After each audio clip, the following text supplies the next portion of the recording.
are live everywhere. Just a friendly reminder for everybody, as you're coming through over on the Kick side of things, we did move a lot of the community over to YouTube. Feel free to come over. If you want to just only hang out and kick, that's fine. That's fine. Just giving you guys the heads up. I've seen a couple like over the last, listen, hold on. Let's actually talk about this on the start. I gotta figure out a way to do this. How to cherry competition come through. Wait, what? I had a couple people over on Kick kind of complain that like the attention wasn't being drawn there. First off, I'm multi-streaming. I also did have this on YouTube to be fair. First off, I'm multi-streaming. I'm just talking to a chat everywhere. This isn't about you. Okay, just because like if I miss something, like, you know, it's not about you. Okay, just friendly reminder. This isn't a fucking daycare. Okay, I'm not your dad, right? Just saying. But I think it is healthy to talk about this, especially because a lot of us are trying to multi-stream and live stream. Some people are like hella confused because they're super platform bound. So like you guys develop the habit on Twitch, you develop the habit on Kick, this general idea, like it's your community, it's the place you have to be. That shit is fucking stupid. You're so stupid being like that. You're stupid. I'm sorry. You guys are tying yourself to these platforms, these fucking mega fucking platforms, where all they want to do is just juice you for traffic. It's what every platform wants to do. So, I mean, if you want to watch somewhere, that's fine. If you want to watch somewhere because it's just part of your routine, totally get that. I do think creators should stop trying to force funnel people. Like some people just want to watch on TikTok. It is what it is. Let them watch. Oh, TikTok. I can't even see you guys right now. My bad. Let me try to reset this chat. My bad. Hold on, TikTok. I don't even see you guys. No, it's not even justifying. I think it's healthy to talk about these things because this is why in 2026 you still have tens of thousands of fucking like wannabe creators who like don't understand how Twitch works. Like you don't understand, you're fucked. And it's because you guys get fucking manipulated by these site tactics to make you feel like it's like a this versus that battle. And, you know, we've talked about this a lot of times. I think platform wars is healthy. It pushes somebody to do this versus that. But let's just be very abundantly clear here. There's only there's only a few platforms that publicly have platform wars.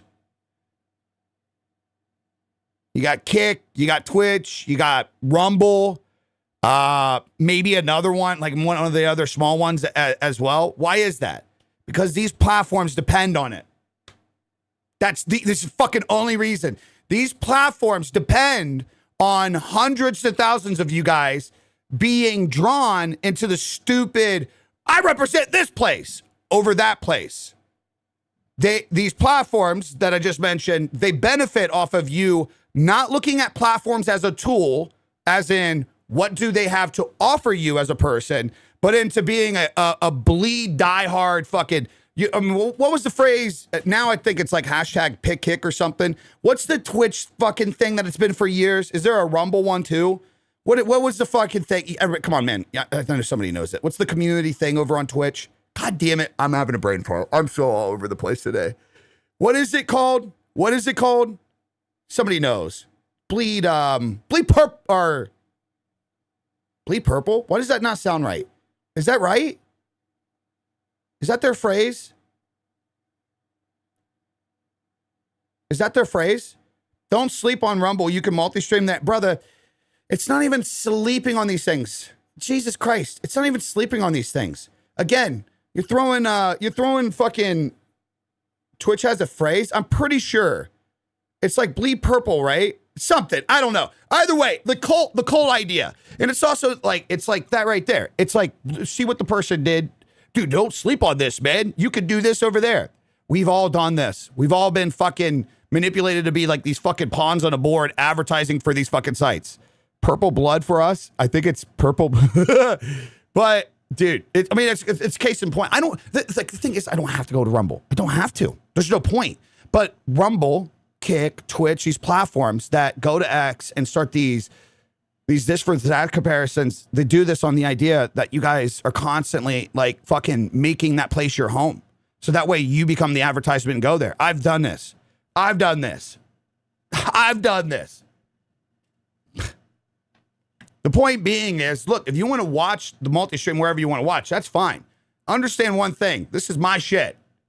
I'm not catering to the idea that you're like, well, I found you on Kick, so I like it here. I mean, even on YouTube. I found you on YouTube, so YouTube's got to be the special place. Nah, dog, this is my shit. You manage your shit your way. But I think it's good to talk about because I think inherently the ideology or idea that you fucking create where you're like tied to this platform because it represents who you are. Just stop it, guys. It's not like these platforms, every single one of them, they're tools. And you should abuse the fuck and utilize the fuck out of every tool you can to help you do well. And that's it. They're not your best friend. They would ban you in a heartbeat. They would cut you out in a heartbeat. They don't fucking care about you. You are metrics on the board. That's on TikTok. That's on YouTube. That's on Instagram. That's on Kick. That's on Twitch. That is everywhere. That is literally everywhere. So, with that being said, stop creating that fucking mental idea that this is your place. That's literally what the platform wants. Especially these other ones that are trying to compete for attention against TikTok and YouTube. These guys don't have natural discovery. These platforms rely on the other social platform conversations. They rely on you going out there and say, dude, you got to go to this place. They rely on it. So, of course, everything sounds fucking good. And, of course, they try to give you this community feeling. It's the only reason Twitch exists. The only reason Twitch exists is because they did a fantastic job at trying to get everybody to be like, yeah, dude, bleed purple. Community feeling, community vibe. There's no other place to be. They want you doing it, dude. They want you doing it. So, I wanted to clarify that real fucking quick. Yeah, I had it over the last couple weeks. Like, people are like, no, I found you over here. So you can't pay attention to TikTok, or you can't pay attention to YouTube, or you can't pay attention to... Brother, I'm going to pay attention to whatever I want to fucking pay attention to. If you don't like it, don't fucking watch. This isn't your fucking show, baby.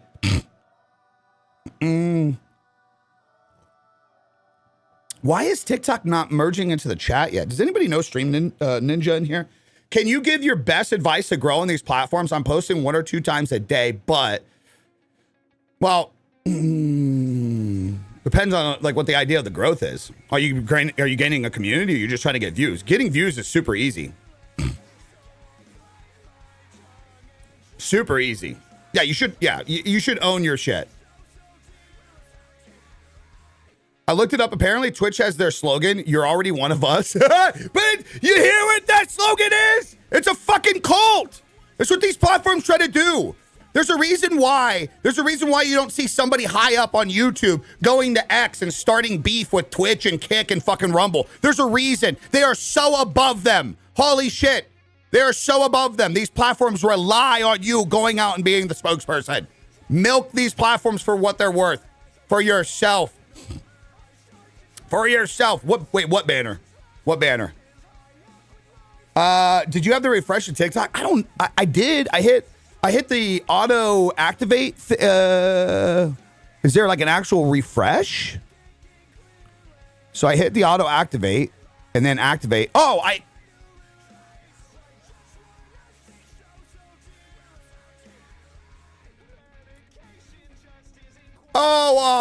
it said it glitched out and it just fixed itself. It said it just glitched out and it just fixed itself. It'll be fine. It'll be fine.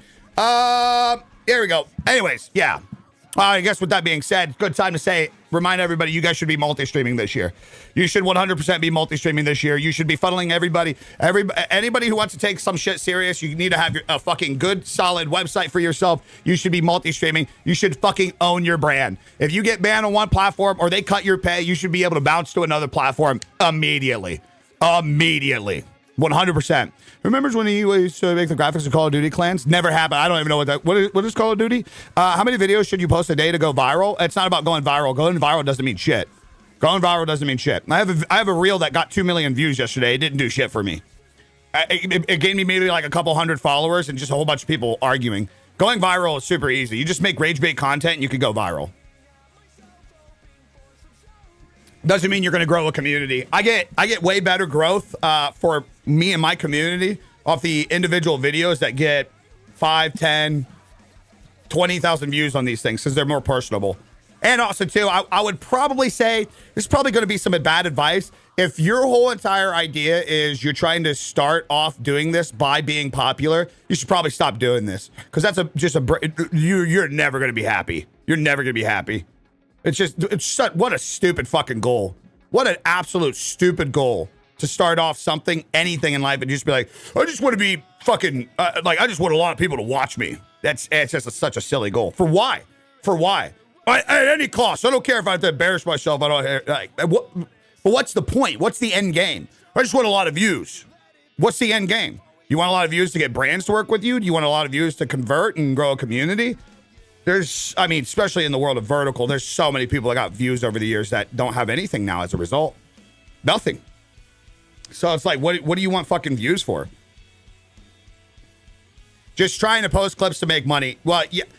Okay.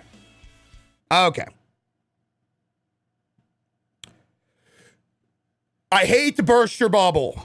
But if your whole entire thing getting into this is to get views, to try to post clips to make money, you're fucked. I don't know what group of online retards started this narrative as if there's just an abundance. There's a lot of money to be made. You're absolutely right, but it's within the value of yourself.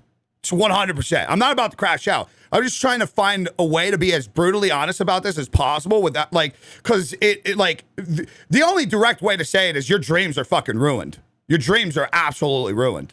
It's just not how it works. It's just not. And sure, you could get into a phase now while clip farming is super popular, but even so, the rates have gone down. A year ago, you could start a clip farming page, for example, not post any clips about yourself, and you could make money. But now you have so many people doing it, and it's just repeating itself, and you have so many creators trying to pay clip farmers. Guys, the whole thing, what makes it original at first is it's the first to do it. When every fucking buddy on the internet is trying to just mass produce clips because they seen fucking Queso and Peanut and them do it, it doesn't work, because there's just going to be a lot of bullshit. Because a lot of people forget about the big nuances of things, the actual detail. It's not that the clips of Peanut, for example, or Queso, either way, are posted everywhere. It's that they're actually funny. Some of you guys are so fucking boring, and you think if you just post more clips, just naturally people are like, I like this fucking boring person.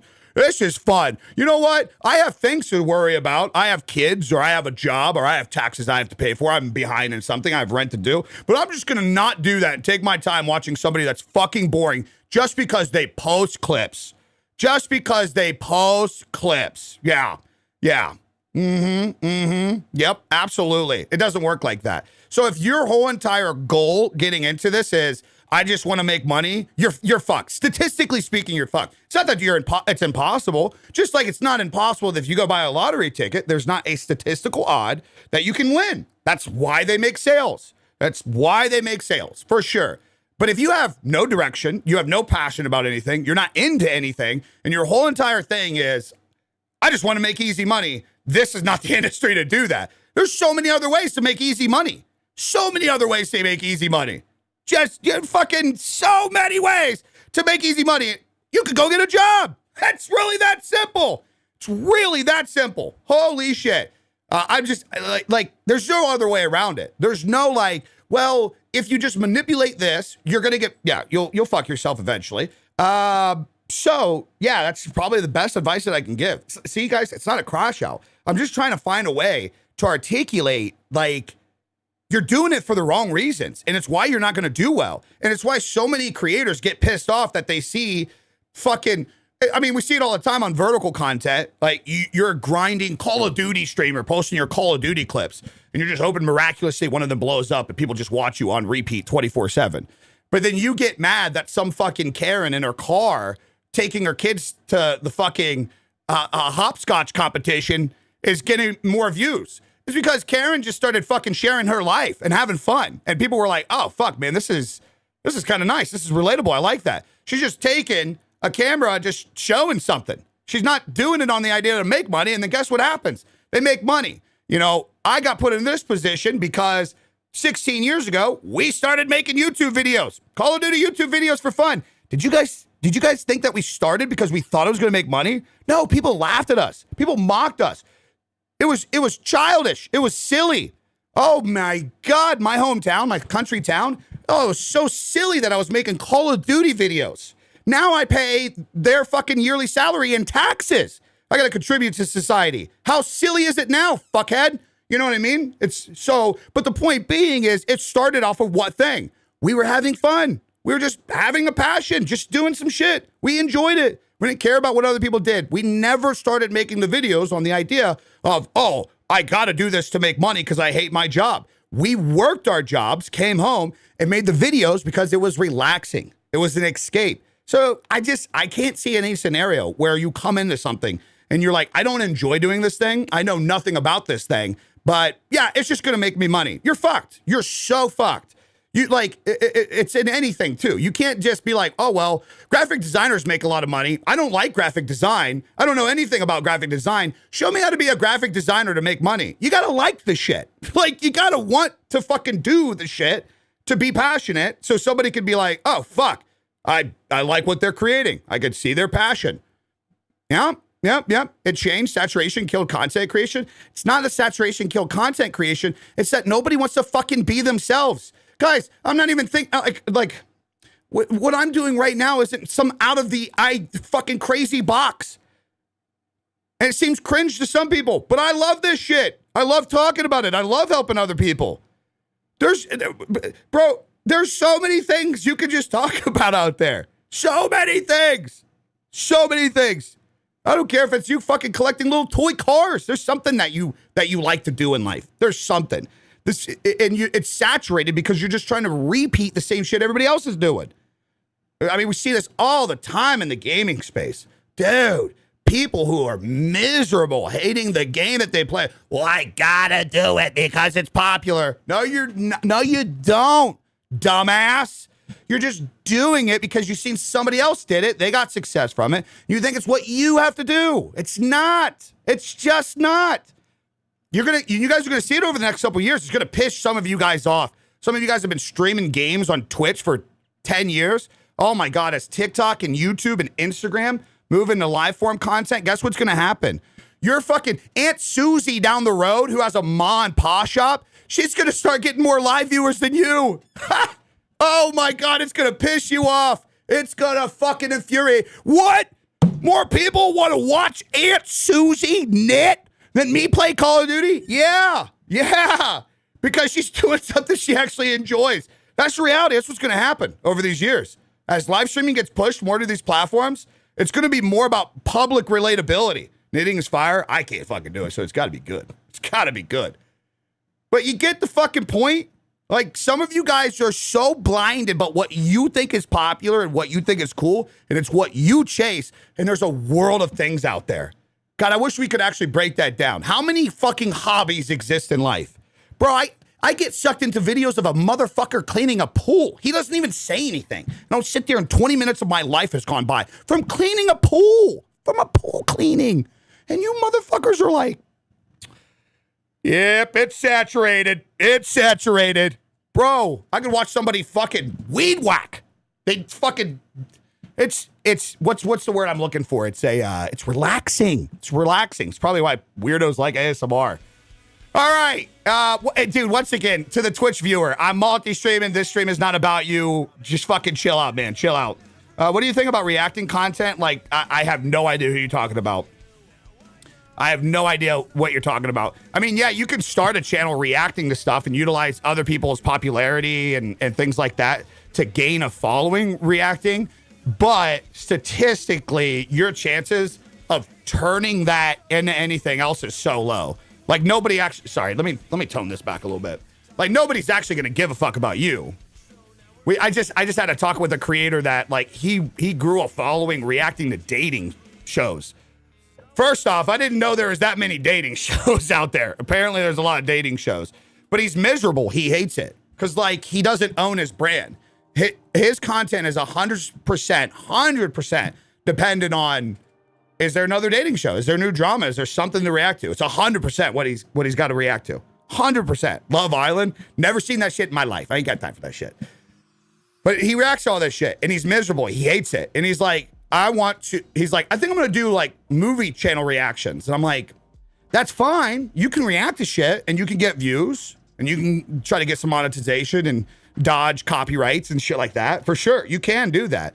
But like, are you building something that like people will fuck with you? That's the biggest question for just so many people. It's like, man, anybody here know the burnt peanut? He's a prime example of this. Holy shit, man. Burnt peanut is a prime example where just so many creators go wrong. The whole trend right now, do you guys realize how much the search term, how to make a VTube and how to make a 3D peanut, like those terms, those are skyrocketing right now. I'll tell you what, if you guys want free views, if you know how to create a burnt peanut, make a YouTube tutorial on it and watch that bitch blow up. And this is the brain rot with this industry and where so many creators go wrong. They see it, they see the popularity, and they focus on the wrong thing. The wrong thing. And what is it that they're focusing on? What is it that people are going wrong when they're focusing on with burnt peanut? They're focusing on the scenes, the flash. They think if they just do the scenes in the flash, yeah, that's what's giving him the popularity. It's the transition. It's the boom, boom, boom, boom. Yeah, all that shit, right? That's what's making him popular. No, it's because the second he is in stream, he is on. He treats you like you are next to him. He's funny and he's interactive. If you don't have those attributes, you could have the craziest fucking setup in the world. You are not him. It doesn't matter. It doesn't fucking matter. It doesn't matter. You're not fucking him. This happens all the fucking time in this industry. All the fucking time. He made a brand for himself. Not only did he make a brand for himself, yeah, he turned the thing into the brand. The brand is his personality. It just is. It just is. It's his. You can't buy it. You can't package it. You know, like when Ninja blew up, there was this like marketing idea. So he was able to make the books on how to be a streamer, just put in the long hours and grind the game. But let's just be real. There was no personality behind Ninja. There wasn't. There just wasn't. Good guy. Just no real personality around the guy. No offense. No, he's just a good competitive gamer. What up, Al? I had a friend make a VTube because of Peanut, and that's what's gonna make him blow up that's what's gonna make him blow up this time. And that's what, dude, I used to have this shit all the time when I was a graphic designer. So if you guys don't know, before a lot of this shit here, I helped build brands on the back end in the early years. And so I worked with like some of the bigger names in the early years and helped like do their brand identity and their graphics and everything on platforms. Oops, did I just end the stream? Hello? Are we still live? Okay, I think we are.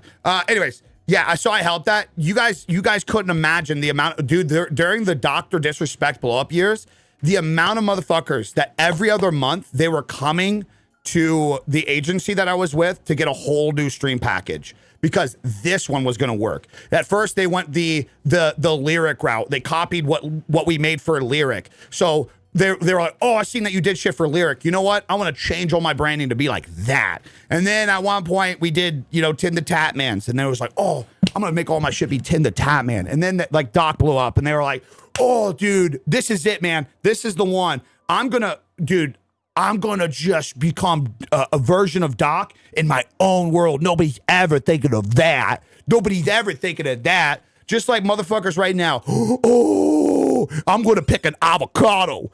You know what? I'm going to pick an avocado. Yeah, if I just be an avocado, I'll blow up like that there peanut. Brother, you are fucked. You are fucked. You're boring. Putting eyes in a mouth on an avocado ain't going to get you shit, brother. It ain't going to get you shit. That goes for everything, dude. It doesn't just go for streaming and content creation. It goes for everything. Like, you can try to copy Nike. It doesn't mean you actually put the quality into the product. It is what it is. You know? Silly, goofy. I'm going to be the unburnt peanut and blow up. You watch. I'm going to be the wet cashew. I'm going to be the cummed on rag. I'm going to be... brother, No, you're not going to do any of it. You're not going to do any of it. Period. Just not. You're not. And you know what's sad about this is while I'm shitting on the idea, here's like the big takeaway for me. Here's like the big idea. What's sad about this, really, truly is all these motherfuckers that are like overcomplicating it. You know what sucks is they do that. They get on to be in a character to try to do the things. And then the second they get off their stream, they have a hobby. They have a hobby that they like really love. It's not playing games, but like they go out into a garage and work on their car. They go fucking build PCs. They go fucking they do landscaping. Like they go work on, they tinker with things around the house. They like to build shit, like genuine hobbies. So you have these people that overcomplicate this idea of how they're going to try to sell themselves to viewers. And then like when it stresses them out, they go and do something that they're like genuinely passionate about. And it's like, hello, fucking dumbass. There's your thing. There, like if you want to create content, there it is. There it is. That's your thing. Best story I ever tell. I love telling it. One of my best friends in the early years when we made Call of Duty videos, he was a big Call of Duty creator back in the early days. Like when FaZe Clan blow up and whatnot. Shout out to any old trick shotters in here. But we used to make Call of Duty videos in 2010, 2011, 2012. And he was massive. He was a lot bigger than any of us. We like to always talk about these things of how we have to take advantage of this and adapt to this. And he just stopped. And him and his brother, they had a business. It's what allowed him to do a lot of the YouTube stuff. Their business was they would go around the United States. They would get trucks at auctions and on sales. They would rebuild them and they would sell them and make a profit. Right? Years later, I started vlogging in Ohio. He was watching my vlogs. He liked it. I just showed up and I was sharing what I was doing and what I was into. I just wanted to get better at camera gear. And he took inspiration from that. And he's like, he went to his brother and he's like, let's start a YouTube channel. Let's start a YouTube channel of us just showing the trucks that we're going around and picking up. That is Weston Chaplin. He is one of the largest car content creators in the world now. One of the largest ones. One of the largest fucking ones in the world now. And he like literally, he was big in Call of Duty. Nobody knew about this. And making their Call of Duty videos back in the day. And they had this perception of like, that's what they have to be. And they stopped. And then one day they're just like, you know what? Like, this is the thing that we do all the time. Why don't we just make a YouTube video around this? One of the biggest, let's see how many followers, somebody on TikTok, go check to see how many followers Weston Chaplin has now on TikTok. I'll tell you how many subscribers he's got on YouTube. Yeah, if you go to his YouTube and shit, the GW, I designed that logo. I designed that for them. 5 million subscribers on YouTube now. 5 million subscribers. And they got to that point because, what up, Keeks? They got to that point, not because of this idea of like, what should we do to that's popular? They actually took a step back from doing that. And they're like, why don't we share the thing that we actually do? That we actually fucking like, that we're actually into. And then, wow, lo and behold, they blow up. How amazing is that? How amazing is that? VTubers been around long before Peanut. Look at Iron Mouse. Huge. I have no idea who Iron Mouse is. Well, that's another problem. That's another problem in this space. Oh, there we go. There's Twitch right there. Cheap viewers on Streamville. There we go. That's a Twitch if I ever seen. Appreciate you, Dan. Appreciate you. I'm kind of an asshole. I'm a piece of shit. I'm not that genuine. Excuse me.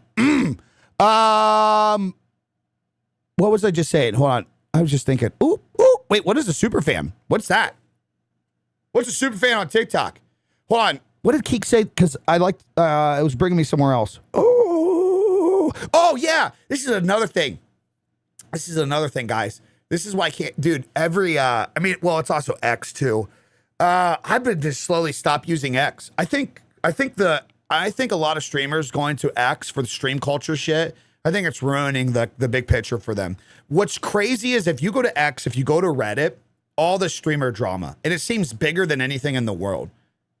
And you go to any platform and none of it exists. Why is that? It does, like I go to Instagram, there ain't nobody. I go to Instagram, there ain't no clip of Eddie talking about FaZe Clan botting and then respond. There's nothing. Nothing. The world doesn't care. The world doesn't care.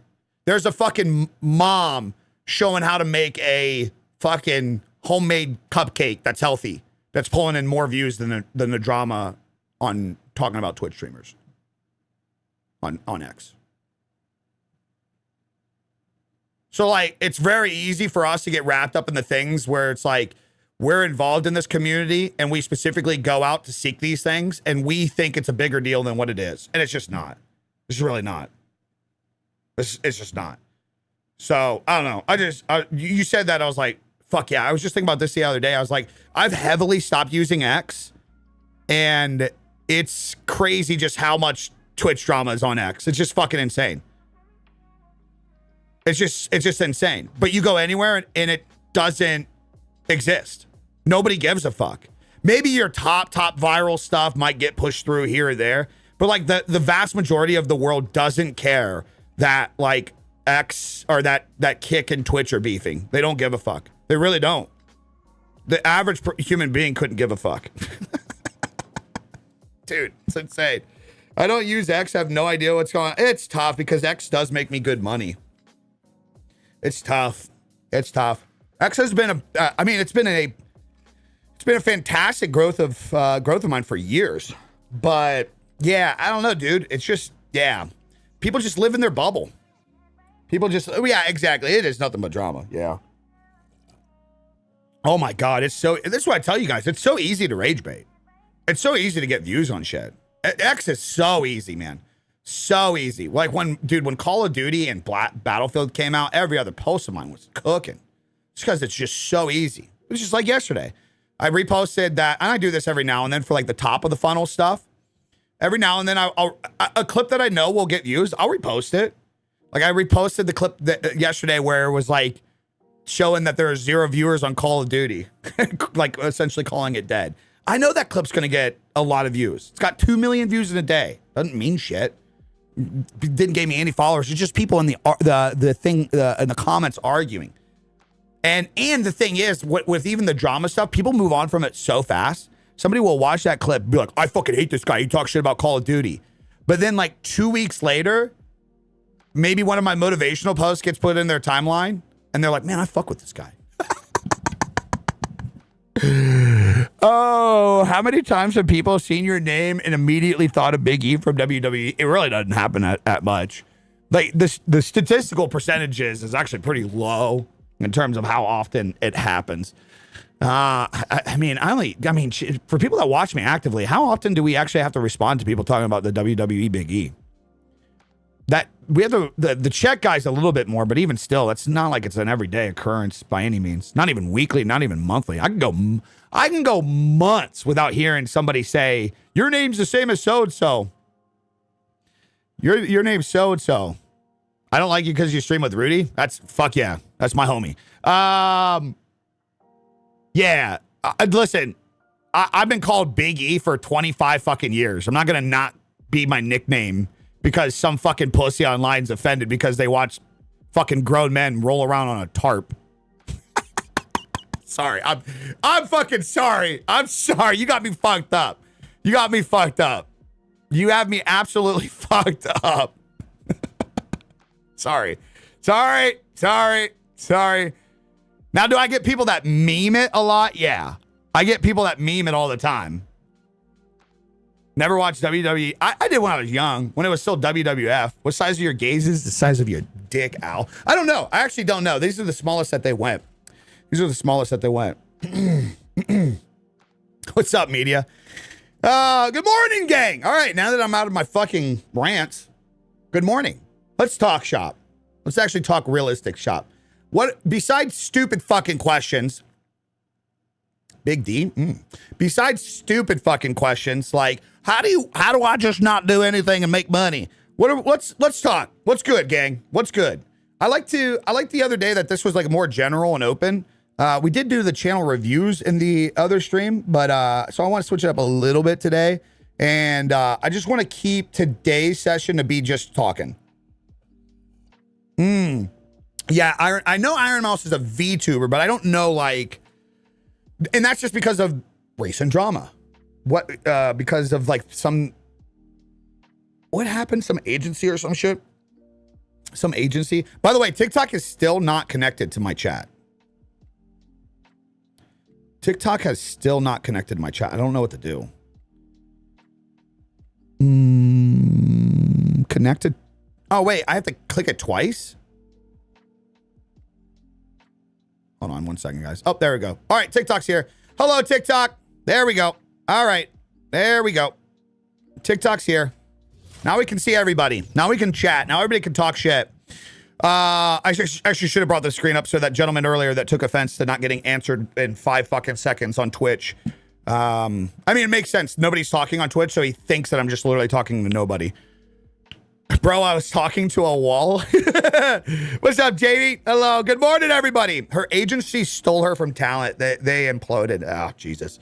Jesus. What monitor stand? I actually don't know. They're on Amazon.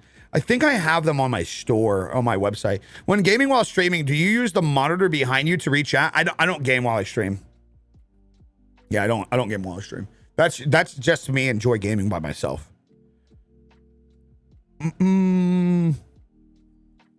Hey, Burnt Peanut, can't wait to watch your stream later, Mr. Gooper. Guys, could you do the math on this?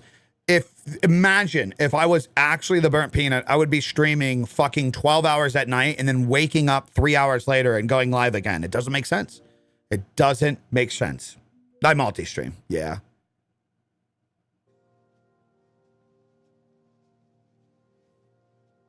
What made you stop? Because I assessed the values. I assessed what's important about my brand, and it's not important about my brand. These are the things that I'm talking about. A lot of creators aren't willing to do. A lot of creators who are inspired and motivated to want to do something, they always resort to like the easy thing that they think. And that's what I've done just multiple times. So sometimes in life, the best thing, if you know that something just isn't the thing you should be doing, you got to stop. It doesn't actually add value to stuff. Now, will fucking 10 people in here say like, I'd watch you play? Sure. But like, that is also the problem in this space. People hear that all the time. They get rallied up by like a couple people and then they fucking resent those couple people that gave that advice. Of course, some of you guys would want to watch me play games. The vast majority of people don't want to watch me play games. So if me hopping on here playing games, one, wastes my time, two, hurts my ability to build what I'm building right now, then what's it really benefiting me? It's not. It's not. What's up, Chronicles? It's just not. Now, is there a place down the line where I could? Sure. Right now, it's just, there's no value for me to do it for you guys. And it's actually kind of nice too. This is where I mentioned a lot lately as well, like the content creators that are like, I'm playing this game, but how do I variety stream games? Let me ask you, why do you have to variety stream games? Why? Why do you have to do that? Why do you have to do that? You don't have to do that. Some things can be for yourself, dude. So even on the flip side, it's not even just about the branding aspect. See, like, I want to fucking build a sim racing thing. And like, if I build that, I don't care to show it to you guys. Maybe in a YouTube video, but I want it for me. So like, why don't I stream games? Because it's really nice to just go on and not have to fucking perform. It is. It really fucking is. It's very nice. It's very, very, very nice. It's nice to just have your own thing. What's up, Tactics? You know what I mean? It's just, it's relaxing. Tapping into the roots. Yeah, not everything has to be content. Do you hate us? Kind of. Slightly. A little bit. I'm very new on the journey of content creation, and I've been nervous and just kind of lost. What's there to be nervous about? You're going to die someday. Like, you're literally, like, inevitably, without, like, what you want and any mixed emotions, like, you're going to get old, your body's going to stop working, and you're going to be put into a box for all of eternity until the world blows up at some point from the sun exploding. Like, that's just reality. Like, eventually, your entire being and consciousness is going to be gone. Who cares? Who gives a flying fuck? Nothing to be nervous about, man.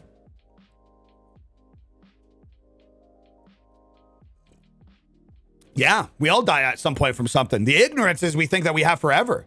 Shit, it could be tomorrow for somebody in this chat. It's kind of, it sucks, but like, holy fuck, you know, there's a problem with society as a whole is we like fucking ignore like obvious fucking things. Just pretend that the fucking realistic things don't exist.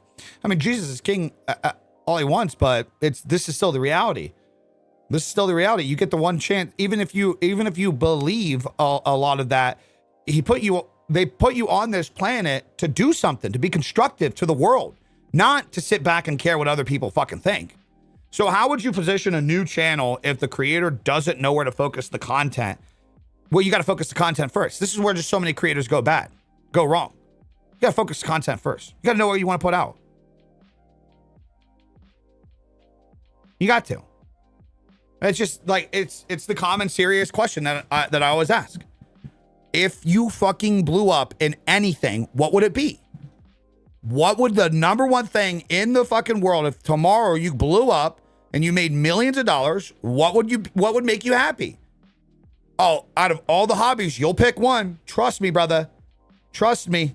You'll pick one. You'll pick one. Not out of the idea of like it's easy, but like, oh, you're like, oh, I genuinely love this thing. Well, you know what you want to do then. Animal rescue, there he is. That's pretty fucking specific. That's pretty fucking specific. I use OBS. Yep. You get the blueprint, but you have to work. Right. That's why in the blueprints that I fucking put together, it blatantly says, before you buy the bitch, listen, if you ain't willing to put in the work, save your $15. $15 not a lot to learn some crucial things that have kept me around for 11 fucking years full time. $15 is not a lot, but I flip it over. If you ain't willing to do it, save your $15, homie. Go buy a cup of coffee or two. It ain't because like you're just not gonna do it. You're just not gonna fucking do it.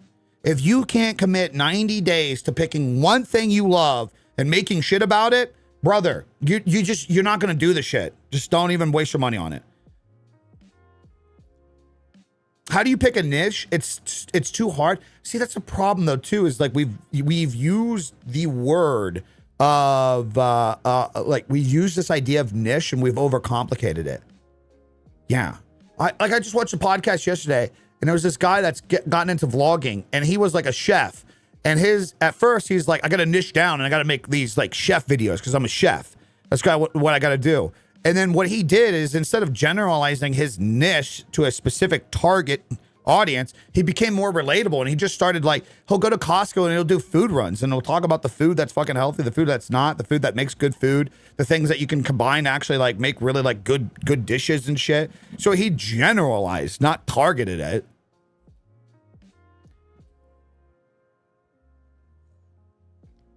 It's a double-edged sword because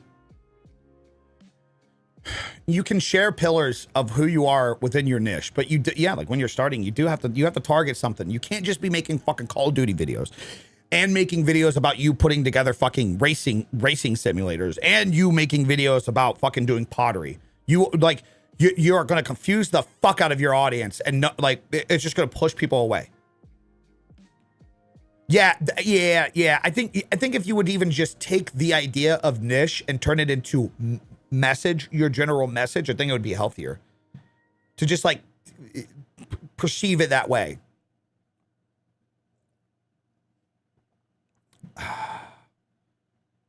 My channel has been mostly faceless with voiceover style content, but now I want to make a more personal brand with my face.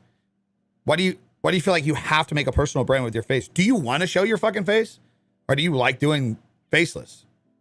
Is there any chance in the world that there's any ounce of ego with that? Because I'm telling you what, you're in a good position. I wish I was faceless. The whole popularity part of it, and I'm not that popular, obviously, but like it's even doing it, people insinuate that you're doing it to be popular.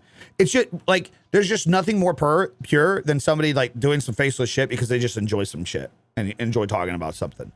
You know what I mean? I think part of the problem is that everyone thinks they are capable of being an influencer. Yeah, I mean, that's really... and some people aren't good in front of a camera. There are a lot of boring streamers that never make it anywhere because their personality just isn't likable. Yeah, you're right. You're right. And as somebody who fucking, sells tools to help creators, probably doesn't help business, to be so honest, but you're right. I've been saying this for years. Some of you guys aren't meant to be a streamer. Doesn't mean you're not valuable in the space, though, neither.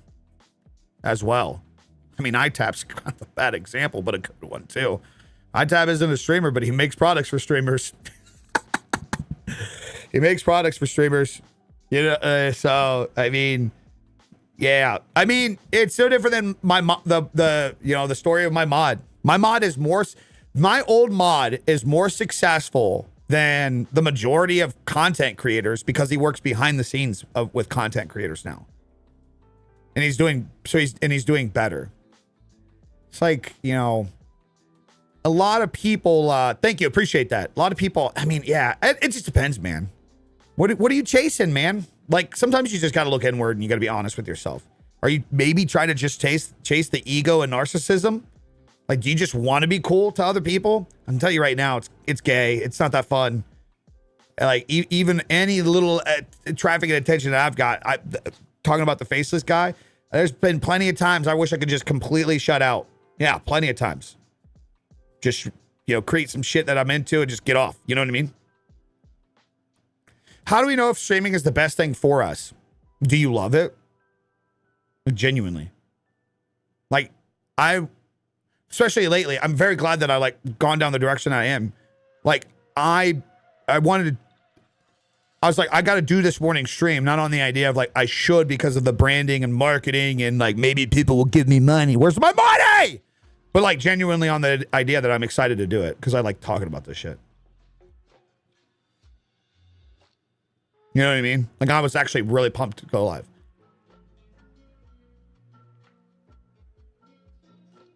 Yeah. I answered your question a little bit ago, but I mean, reacting content could get you views. That doesn't mean you're actually growing anything that you want to grow. It depends what you want, man. If you want easy clicks and shit and just like easy traffic, that's fine. You just got to understand that those views don't give anything. They don't give a shit about you. They're not going to give a shit about you, and they're not going to translate well. A lot of people try to think that if they start a reaction channel first, that's how they get the views first. And then when they get views, those people will just watch them all the time. It's not how it works. I tried for 1 month. I enjoyed it, but but like to gain money to do it for a living. Well, there's your problem too. I didn't start off. And even now, I took a big risk over the last X amount of months to move away from only streaming on Kick because I wasn't finding myself to be fulfilled. And I was making very, very good money on Kick. Very good money on Kick. But I wasn't enjoying it. And I wanted to do this. I wanted to be more creative. I wanted to like give back to more people. So like even me in my point of career, like in my point of time in the career, like I'm making decisions that don't involve money over the alternative. And what do you know? It's actually been pretty good transition over these last couple months. We've been bringing back. It's just bringing back to the early point. If you come into it on the idea of you're doing it to make money, you're most likely going to do a bad job at it because you have a underlying attention that you're trying to chase. This is where so many streamers go wrong. Regardless of what they say, regardless of the bullshit they sell you, if they go live completely relying on Twitch, for example, and that's how they want to go full time and they want to fucking leave their job. If you go relying on that, every day you have the burden of, I need my community to send me money. And that's just a horrible fucking mindset to be in. That's a horrible mindset to be in. I feel you there. Ali. To this, I've never been a community, especially like what streaming. Twitch I was years ago. It would get a lot of like the gifted subs and a lot of the bits. And I could never get used to it. Never get used to it. I could never get used to it. I still don't get it to this day. It is what it is. But the sad reality is I know, let me just explain to you why I do what I do and I talk about what I do. Because there are some viewers in this chat that I know that even support some streamers, for example, that I know them off camera. And some of these streamers are they get a lot of gifted subs. And it's all about their community. They love it. They love it. And their whole entire thing is let's hit the next sub goal. Let's hit the next sub goal. And behind the scenes, they are actually, they construct that. They are the type of people where they will actually see somebody else gifting in somebody else's stream, and they'll reach out to that person to see if they'll gift in their stream. And that seems crazy. I know some of you guys are being like, what? But that mentality, not only is that real, that mentality in itself is how a lot of creators are. They don't actually care. They don't actually want to be there. They show up on the idea that you're paying my bills. I have to come through and try to get that as much as possible. For some people, it's their entire stream. It's their entire identity. It's their entire identity. And I've even had meetings with some of these individuals because they want to grow out of like relying on their community. And then what do? They just constantly resort back to it. It's just professional panhandling. It's all it is. But you guys have to understand the point of, I'm not like trying to like, you guys should understand this. You guys obviously should know this. It seems like you guys do. So that's good. The point being is your average wannabe streamer is not actually showing up to build a relationship with you. And if you believe otherwise, you really are stupid. You're hopeless in that aspect. Your average streamer wants to show up, and once you've given them money. And then for the ones that don't fucking care, this is why I fucking say you should worry about all the other platforms. You should monetize in this area. Because the only way, if you really don't give a shit and you want to have ownership of your brand, it's the only way to be. You don't tie yourself to a platform. You monetize anything you can do. All the little shit. Like, see, the problem with these people, I look AI, I am. Tell me a prompt to whip out my dick. Listen, so here's the thing. Notoriously, you want to see these people a mile fucking way? See how willing they are to work for little. Bro, you got me fucked up. Dude, I love this shit. I love helping brands. If there was anything that's my ego, it's like the proof, right? If you do successful off of my advice, there's my ego. I don't need it off the viewership now. That's my pride. When I go to an event and I see somebody's killing it and they're behind the red fucking tape, like if go to DreamHack or TwitchCon or something, I take a lot of pride in this. I go somewhere, somebody's doing really good, and they're like, oh, dude, I watched some of your camera videos back in the day. I watched some of you helped me out. I'm like, that's all I need. That's what gets me a little breaked up. You know what I'm saying? When somebody else succeeds a little bit, and I had just a little part in that. I like telling the Weston Chaplin story because motherfucker, Garrett was like, we would have never started this channel if it wasn't for you. I'm like, don't mind me. Don't mind me. All right. So that's my shit. That's where I get off. That's fine. But here's the flip side. You guys want the biggest exposing of no, I'm not gatekeeping my quality. Everything I literally use is on my website. You guys want a big exposing of the people that like maybe wrong intentions and stuff. The people that don't want to take themselves serious, dude. You got me fucked up if you don't think I'm going to take advantage of fucking Facebook and make an extra $40 a month. Dude, it's only $40 a month. Yeah, it's literally taking a piece of content, reposting it over there at $40. And you want to own your brand, but you aren't willing to take a vertical, post it there, and make $40 extra a month. You aren't willing to do that? It's half your internet bill. Half your internet bill. You aren't willing to sign up for an Amazon associate to make an extra $100 a month? You aren't willing to start posting to YouTube now and making your first $1 a month?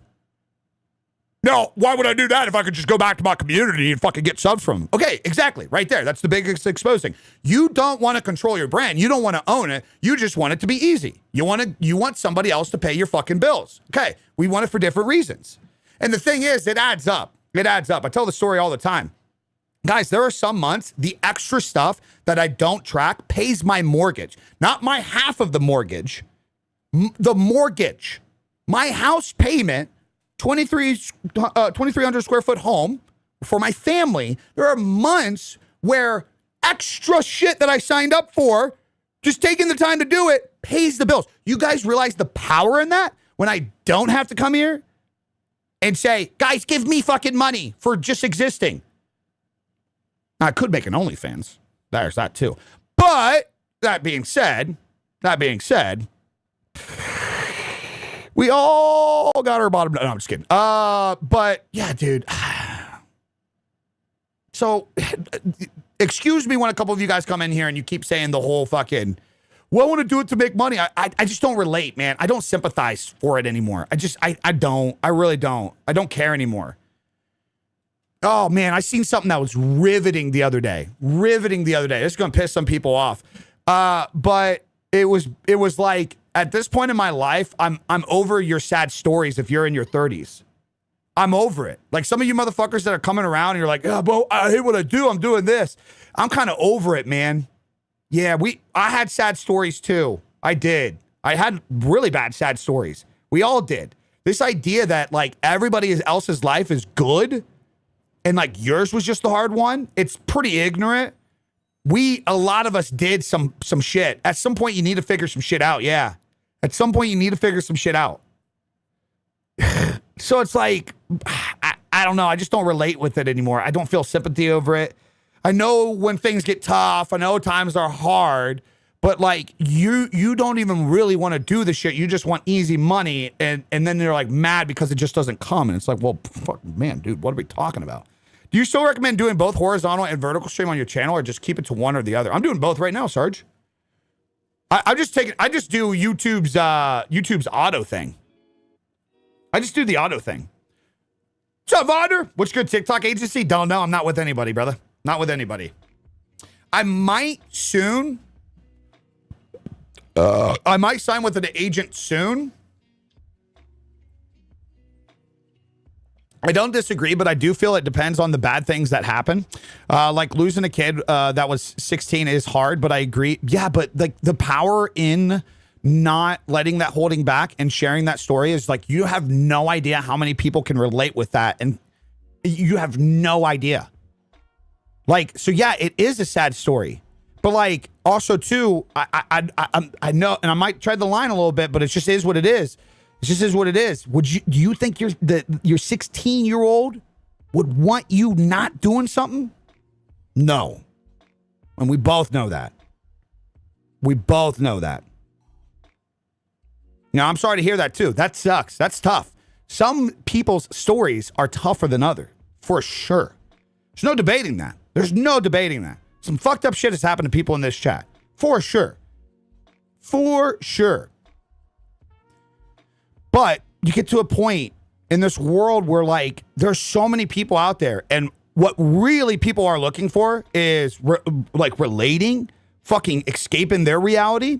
You have an opportunity. You have opportunity to fucking be that, to fucking lead that, to be helpful to other people. Take advantage of it. What are you doing? Don't bottle it up. Don't not do it. Right. But what I'm saying is like, I don't sympathize with the idea that something happened a long time ago and you're just never going to do anything about it. Never. Even on the flip side, yeah, everybody has their own stories. There are people out there that aren't even putting in as much work as you and don't have your story.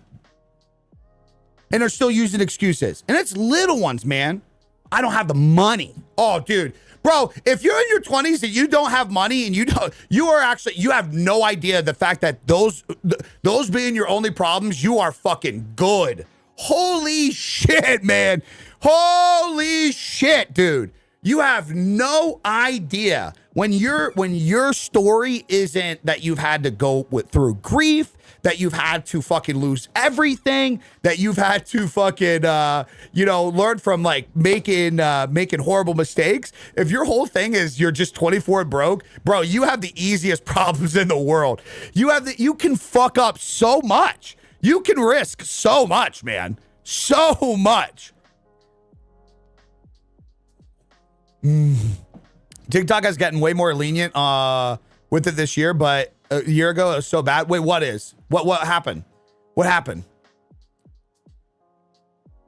Are you talking about maybe like me saying bad words and stuff?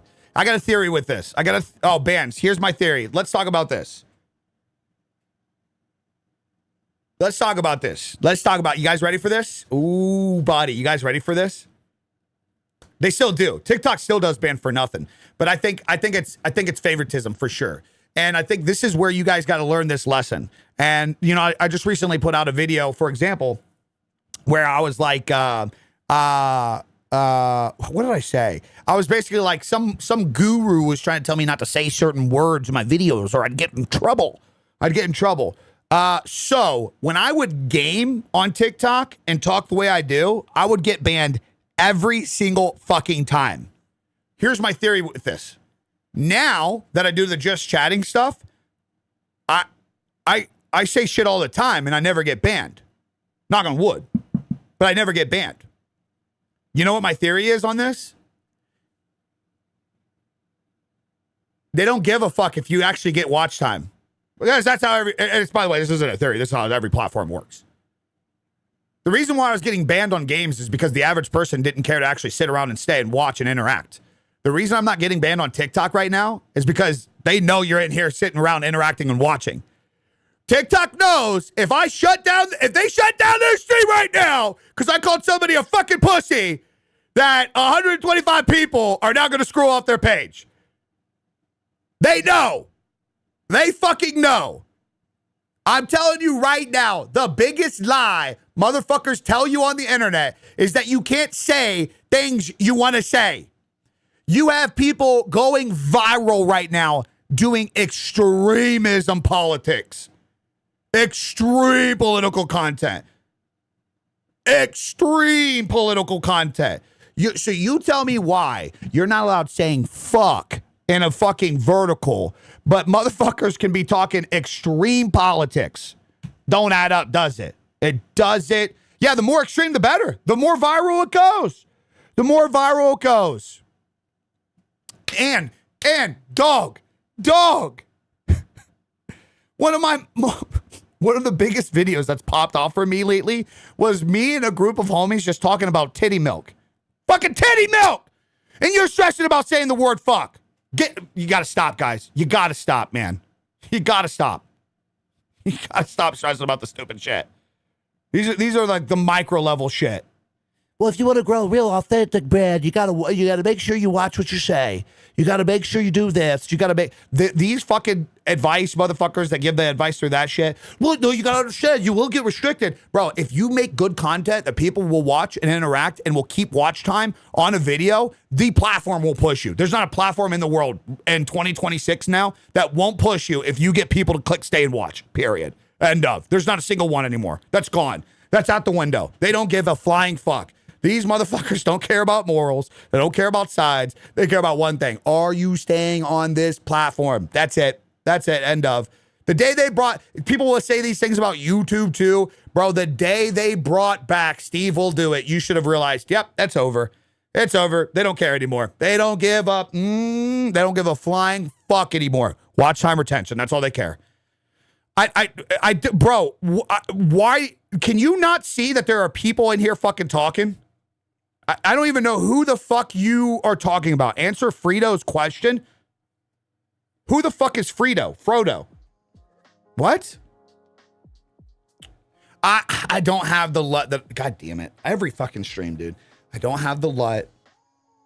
I don't have the LUT that I'm using right now because I'm a lazy piece of shit and I haven't updated my new LUT pack yet that has the LUT that I've been using for 2 years. I got to lock in. I know. I gotta lock in. By the way, just a heads up for the TikTok gang. You guys aren't the only platform I'm streaming to right now. Just a heads up. Just a heads up. Just a heads up. I'm not worried about watching what I'm saying. I'm messing with people watching me. I'm more worried about TikTok flagging me and canceling my stream like before. Well, what I'm trying to tell you, the bigger picture that I'm trying to tell you is your streams aren't valuable enough for them to care. That's kind of the point. This is, it's like a kind of an opening moment, right? What I'm saying is your streams aren't valuable enough, and that's why you do get flagged and you get shut off. They basically look at the interaction that you have. So, and I mean, it says a lot. It's something that we don't want to assess, but like basically they're saying, well, you're really not that important as a streamer on this platform with your current viewers. Yeah. Yeah. Exactly what Lotto said. If you get viewers, TikTok will not ban you. If you get people genuinely fucking with your content and interacting with it, they just won't ban you. Now, I'm sure if you say some crazy shit, sure, like crazy shit. How many times have you been called Tim Dillon? Actually, that's the first time I've never been called Tim Dillon. Shane Gillis, for some reason, I don't see it. Don't see it. Don't see it. It's kind of disrespectful. It's kind of disrespectful. Juice, I'll get it up at some point. I will get it up at some point. IEM's on my website. Yeah, heartbreaking but true. Eye-opening moments. Or yeah, I mean, but the thing is like, can we fucking stop pretending? Can we stop pretending that like that's a bad thing? I do not sound like Alex Jones. Holy fuck. Can we stop pretending that? Like, wouldn't you guys like to know where you're going wrong? Would you guys? Yeah, sure. Yeah, okay. Sure. If you want to take a little extra work to censor the audio, it makes you feel good. Whatever makes you feel comfortable doing the shit, guys. That's fine. That's fine. What lights are you using? The ambient lights and the what the fuck is that? Somebody just. Did you guys just see that on TikTok? Did somebody just come a gun on me? What the fuck was that? What was that? I don't know enough about TikTok yet. The fuck was that? The lights, these things right behind me, or this one? Juice, I don't have it up yet. I'm a piece of shit. I know. There's literally nothing I can do. Oh, it was a gift. Oh my God. Well, thank you. Wait, who was it?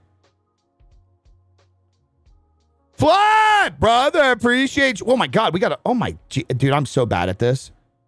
I was Majin's first gift. Oh my God. I popped his cherry. Tactics came in with the love. Brizzy, Media. Oh my God. I've missed so much. Shan, Justin. Oh my God. I'm a piece of shit.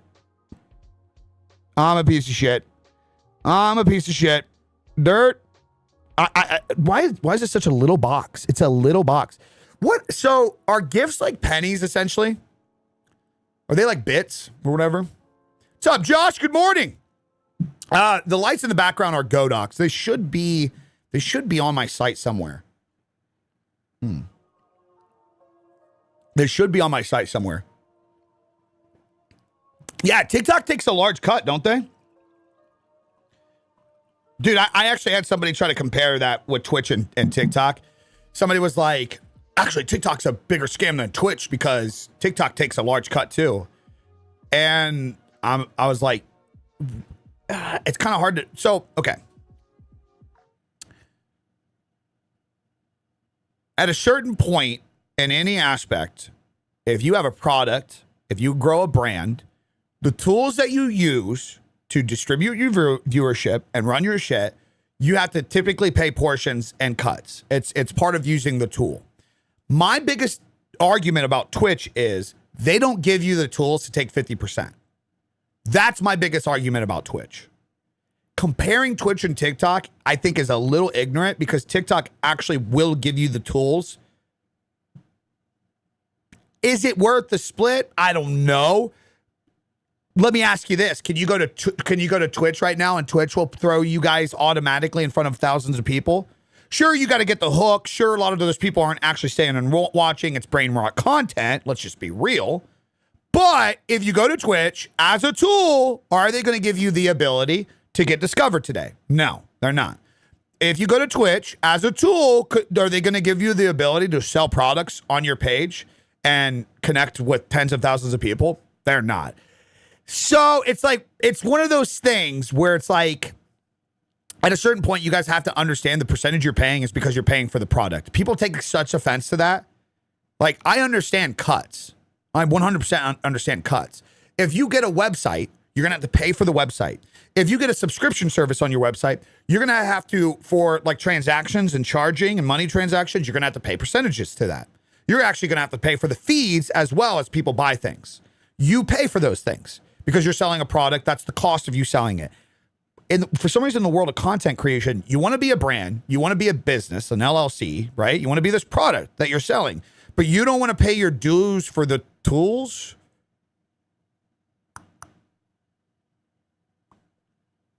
Yeah, these are all parts of business. These are all parts of business.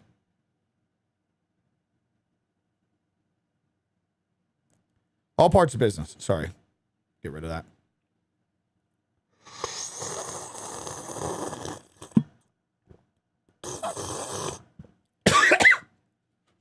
Sorry. Almost died on water there. Oh my God. All right, here we go. What's up, Alex? Appreciate you. I want to grow, but I know that Twitch sucks right now. Yeah. I mean, you cannot go to Twitch. Oh, goddamn. You cannot go to Twitch to grow. You just can't. That's not how you do. Could you elaborate on how someone knows what content they like to do for content creation? What would you wake up on a Saturday and do? That's best advice I can give. Best advice I can give. Not over the idea of somebody liking you. I'm talking about like even outside of your stream, outside what, like you have a Saturday morning off of work and you get to go do something, like you get to go fucking work in your shop. You get to go work on your car. Can't broadcast that. Technically you can. I think you can stream your cock on Fansly, Scraplet. Technically speaking, you can broadcast that, good sir. You can broadcast that. Mm-hmm. Thank you, Michael. I appreciate that. Technically speaking. Now, will anybody pay it and watch it? I don't know.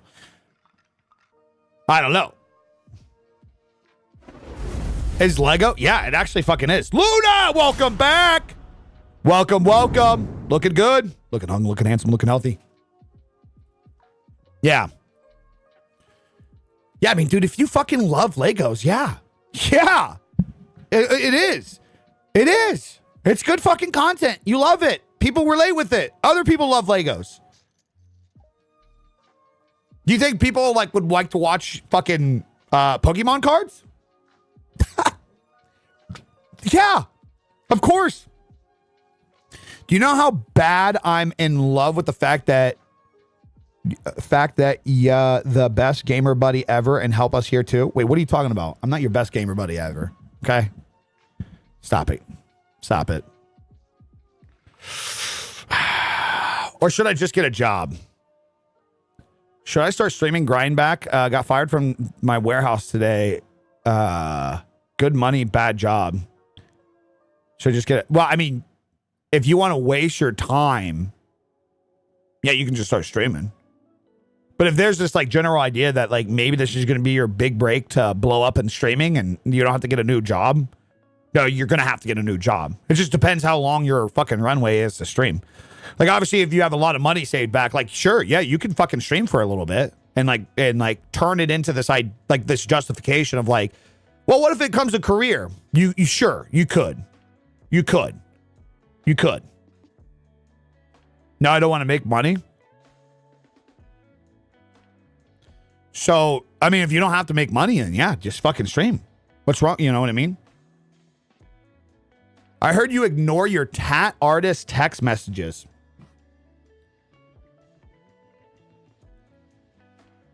I don't have a text message from him. Just genuinely love streaming and chat and while playing my game because I'm good at games. Well, and then you should just do that on your downtime. And you shouldn't even so my question is, why don't you just get a job that pays money and then you do that on the downtime and then you can monetize your downtime?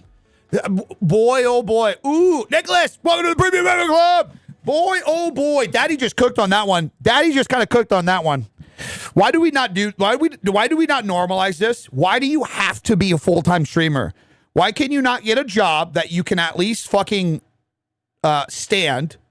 And why can't you just stream on the side and monetize your hobby? You guys realize how rare that is? You guys realize how fucking impossible that is?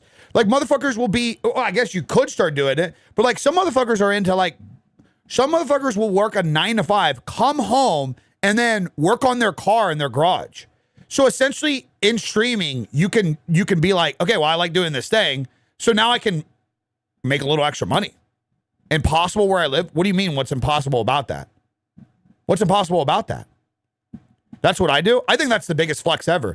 Oh my God. If you like your job and you fucking do it on the side, you're fucking set, dude. I think you're in the best position. Some of the, obviously I know some creators that are top of the level, right? These guys are making 7 figures a year. But even, you know what's crazy is some of those motherfuckers are the most stressed because when they break that threshold, they start living above their means and it's got to stay there. It's got to stay there. Connor with the $5 super chat. How do you gauge your worth to brands? AI, brother. AI. AI is the easiest fucking thing in 2026. You tell exactly what your content is, exactly what your impressions, your views, everything were across the platforms over the last month. Tell AI everything. Views, metrics, analytics, everything, and be like, what am I worth to brands? This is the content I create. What am I worth to brands? For the job I like in a small town is a no-go because I worked all the retail and fast food. Wait, what do you mean? What the fuck is going on with this? What's Sebastian doing right now? This is weird. X! I agree. I make great money on YouTube, nearly as much as my full-time. I didn't even know that. I thought prime example. That's probably why you're always just in such a good mood. God damn it. I always try to say how you say God damn and shit, but I can't do it. It's yours. That's crazy. I didn't know that, X. X is a fellow creator. I thought he was full-time. Some of the most stressed people I know are like the full-time guys. Some of the happiest people I know, they still have a job. And they're bigger than some of the people with the a great example, Good Game Bro. Anybody know him? The content creator, Good Game Bro. He kills it. He's super brand friendly too. Gets the most ridiculous brand deals. Has a diehard community. Diehard. He still has a full-time job. And his wife's got a good job. His wife's got a good job. Bro, think about that. Every day he gets on to make content. Every day X gets on to make content. You get paid to do something, and then you come through. And you're just doing this. You're just doing this. It's just fun. Imagine that. I don't know why people make it stressful. I don't know why people make it stressful. It's probably crazier than what you thought, huh, Fly Guy? Microphone, Electro Voice RE20. It's on my website. It's on my website. Yeah, it's on my website. Everything, guys, everything is on my website. Everything. Literally everything. Do you think it's possible to grow as a COD creator still? Man. I make cut comms like Jev or Dismo. Is Dismo still around? I mean, you want the reality or do you want like fucking hope and dream shit? No, I don't think so, dude. I think Call of Duty is such a... First off, those guys... Jev could make a video about whatever he wants. Whatever the fuck he wants. He really could. It doesn't, like, he's not a COD guy. Jev is a personality. I mean, sure, is there a statistical chance that you could use Call of Duty as background noise while you yap? Sure. Absolutely. You could do that. Would I say the odds are in your favor? No. Not at all. Call of Duty is not as, which is crazy to say, Call of Duty is just not as popular anymore. It's popular in terms of talking about it online, but the majority of conversation about Call of Duty is the fact that Call of Duty sucks. It's not popular in the sense of how it used to be. It was just a dominating FPS shooter years ago when Jev and all of them started. So people were not only tuning in to see what they were talking about, they were tuning in because like Call of Duty was enjoyable to watch. I can't watch Call of Duty now. Like it's just, that shit is fucking lame. Whoa! Edge with a $20 bomb. Looking hung, looking handsome. I'm editing a President's Day deal video as we speak. Got you the second screen. Y'all listen to man. He whipped my thumbnails in shape 2 years ago, and I broke 100,000 subs because of him. Remember when I was talking about my ego, guys? X is stroking that shit right now. That dude just and fucking is riding that shit right now. X! I appreciate you, Poppy. Thank you, brother. Thank you, brother. I've always respected X because X and I, there's like things that maybe we have different ways we see things and that we just always push each other, but we actually align with a lot of shit too though. So yep, I've even taken my inspiration from him and built my garage into a little cigar shop. Yep. There's going to be a day, X, where me and you just got to have a fucking cigar and talk shop. That's something, man. I didn't go to, I don't want to go to like DreamHack and shit anymore. I want to start going to impactful stuff like Vid Summit, VidCon. I want to start going to places where I can talk with platforms and brands and do more business stuff. CES next year. I mark my words. It's a big goal of mine. I'm going to get myself in a position where I'm going to go to CES next year. Mark my words, boys. Does it make sense to post on Reddit? Listen, you can post wherever you want to post. I don't touch Reddit. There was one point in my career where I was like, maybe we should start learning Reddit. Me and my mod, that was like helping me grow. I was paying him, by the way. I don't fuck with Reddit. I just don't. That's just me. I don't think it's a bad place. There's a lot of information. There's a lot of ideas. There's a lot of conversation and promotion there. I've never been enthusiastic about adding it to a routine. Just a show of hands. Anybody across any platform right now, do you guys use Reddit? Type 1 if you use Reddit. Type 2 if you don't use Reddit. And I'm talking like use Reddit. Like it's a part of your, like you go to take a shit and you're using it. So type 1 if you use Reddit. Type 2 if you don't use Reddit. Speaking of type 2, we got a lot of people in here who have type 2 diabetes. Keep calling me fucking burnt peanut, you fucking fatties. I mean, look at that. Look at that. You just look at that. Not a lot of, yeah. So, like, to answer your question, like, should you be using it? You got your answer right there. I mean, the majority of the people that are even in here, they don't even fucking use it as a consumer.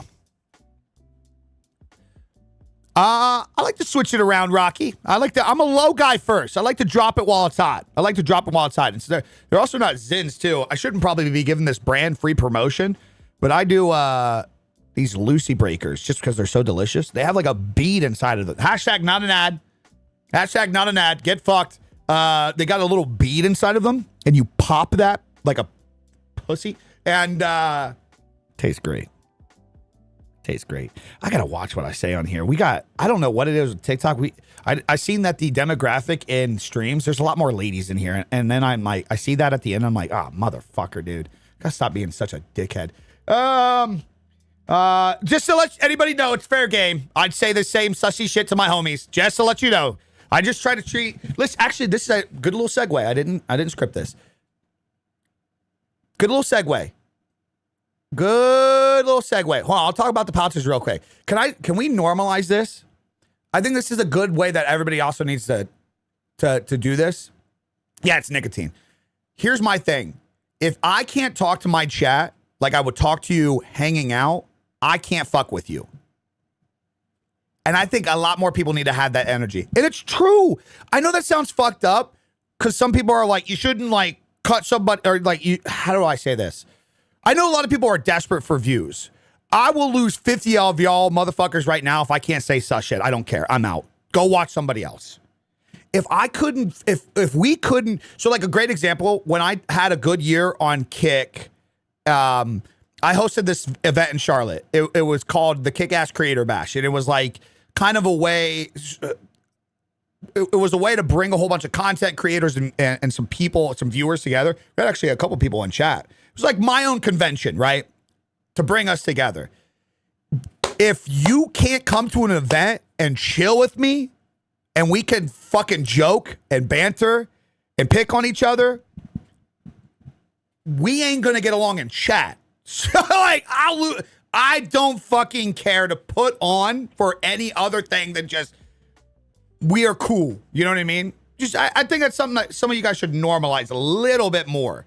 A little bit, dude, get sussy with your fucking community or fucking crack a joke. Don't be so like dependent that you hurt somebody's feeling. Yeah, so yeah, they're called Lucy Breakers. Luce. They're fucking fuego. They're fucking fuego. Like Squilliam's in chat right now. This guy like grabbed my junk the first time he seen me. It was weird. It was weird. If you all don't like tree smokers on stream, I would lose everyone. One of the first things I did over the last couple years when I had a really, really good month is I was at an event and we, first off, who was that from? Squilliam, welcome back. Squilliam was there. One of the first things I did when I had a good, like one of my first crazy years, we were at DreamHack and I said, and I had a good month and I was like, I'm going to treat the people that treat me and my streams and my communities and other content creators. So I dropped a shit ton of money, got a couple booths, and I told you, I didn't care if you were a viewer, I didn't care if you were a content creator, come to this club, come to the back, we got a booth, you're coming in, you're drinking for free. And if I can't treat my community like that, then I don't fuck with you. I'm just saying. I'm just saying. I can't do it. It was fun. I can attest. Yeah. And that's what I wanted, man. Dude, craziest story ever. Dude, I almost get like emotional talking about it. I had a guy there. He's like a content creator, and he's like, he like followed like a handful of us, like me and Big Rob and stuff. And he came up and he was like asking to order something. And I'm like, no. I got it. Like you just drink for free. And he just looked at me. He's like, why are you doing this? And I was like, oh, because, man, I'm like, I wouldn't be in the position if I was in without y'all.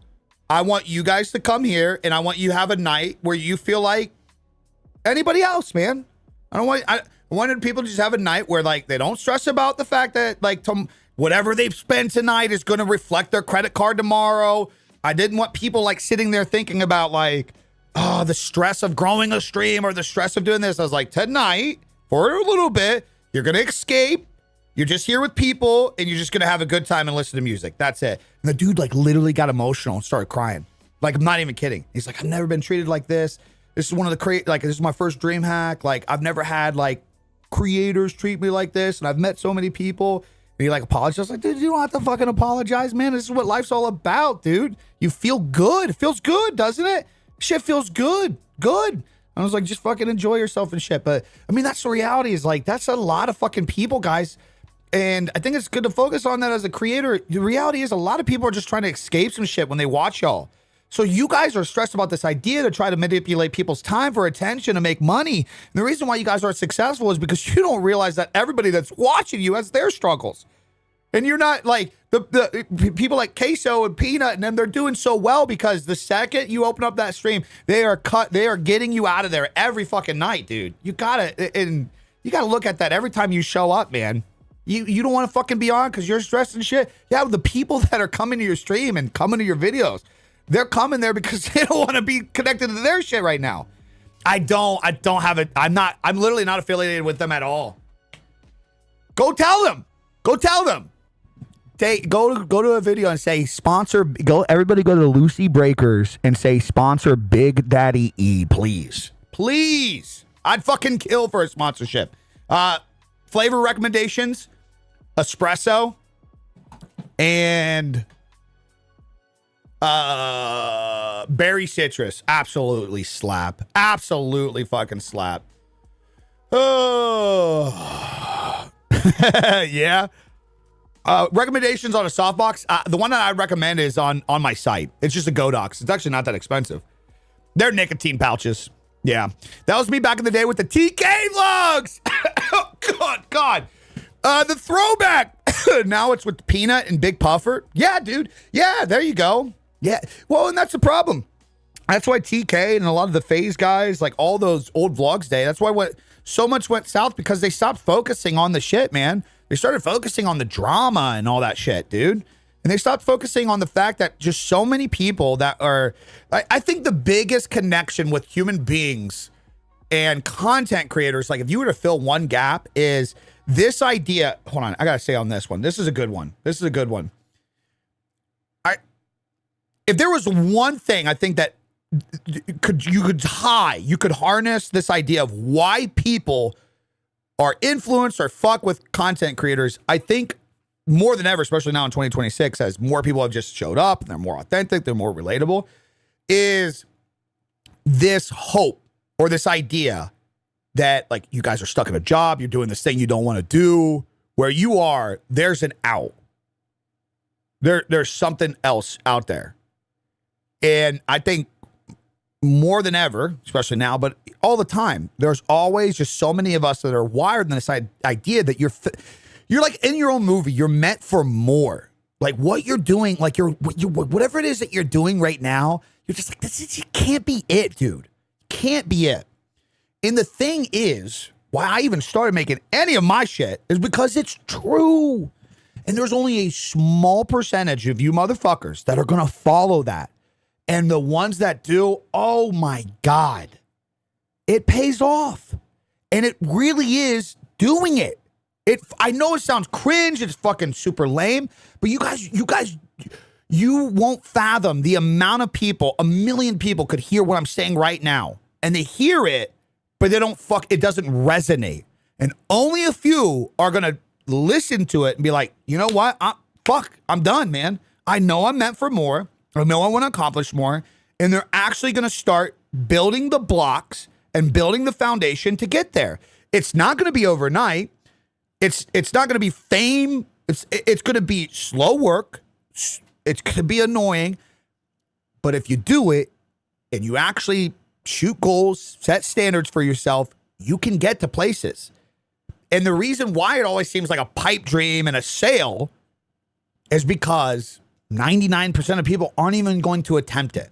They're going to get rallied. They're going to get motivated. But then, like, when I tell you tomorrow, like talking about the blueprints and shit, the foundation builder, when I tell you tomorrow, okay, set your goals for the next week, for the next month. Let's set a schedule.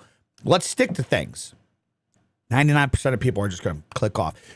I've said this for years. I could take 100 of you motherfuckers under my wing. Let's say I had just free time in the world. And every day I'm like, okay, guys, do this, do this, do this. By the end of a month, there's probably only going to be 4 or 5 of you guys that actually stuck to the month and are still sticking around. That's the sad reality.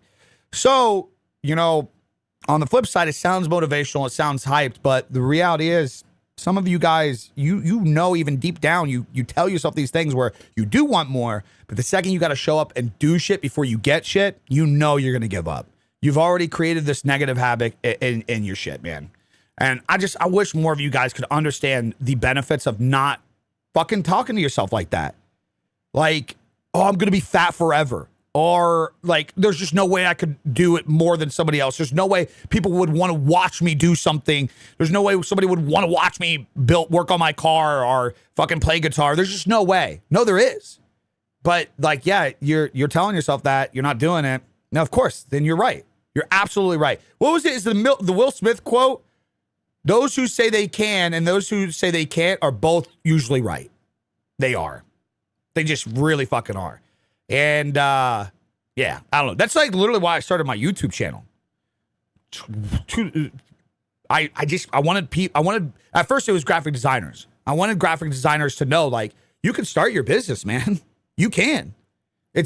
Like, society makes everything seem it's impossible, so it's an unfair advantage. That's what it makes you seem like. This is why you don't learn taxes in school. This is why you don't learn investing in the money. This is why you don't learn runways and taking a 6-month plan and harnessing it. This is why you're sold on the idea of, like, you get out of school, you got to go to college, and then after, when you're in all that college debt, got to get a house, got to lock in for 30 years on that. Hey, might as well get a car as well. They sell you on this idea that you need to constantly be connected to this thing, chasing the next thing, and then you don't fucking chase any of your shit, man. It's just, fuck, man. It's just sad. It's just sad. And what's crazy is, like, the way that I personally see it is there's a fucking, there is a burnt peanut sitting in this chat. There's a funny motherfucker in here that is just so relatable, and a lot of people would love them, but they just like, nobody would watch me. I got friends like that. Or maybe like there's not somebody in here, but you guys know what I'm talking about. How many of you guys have that friend in your friend group where they're just so funny, they're just so witty, their personality is just, they're the funniest motherfucker ever. That's all it is. And it's just, the dude just shares his shit online, right? There are some people in here that are the next fucking, big business fucking guy. Like, you actually are creative, but you don't do the shit. Yes, I'm 100% AI. And it's pre-recorded. Yep. I actually got, so the power with AI is I'm actually streaming to OnlyFans right now, and I'm naked on that version. It's crazy. I'm just everywhere. The friend is me. Yeah, I mean, class clowns, man. I was a class clown. I was a goofy goober.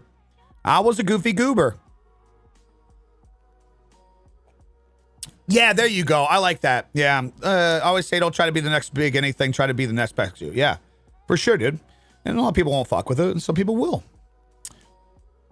A75, actually. A75, big dog. From your perspective, would you say game development or being a game designer to be too niche? No.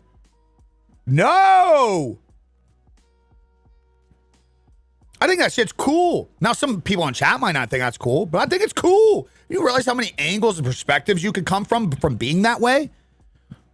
Dude, the amount of fucking like, oh my God, the hooks that you could use, like the angles of vertical content you could use, and then you could showcase that. No, I don't think that's too niche at all. I think it's original, especially if you love it, dude.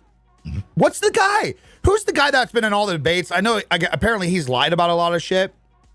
The pirate guy. God damn it, that sounds so weird. I think he's got pirate in his name, but he always talks about like gaming development and shit like that and coding, doesn't he? He's fucking huge.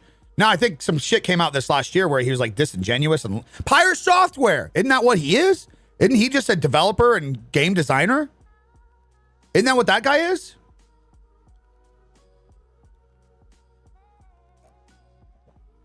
Yeah, exactly.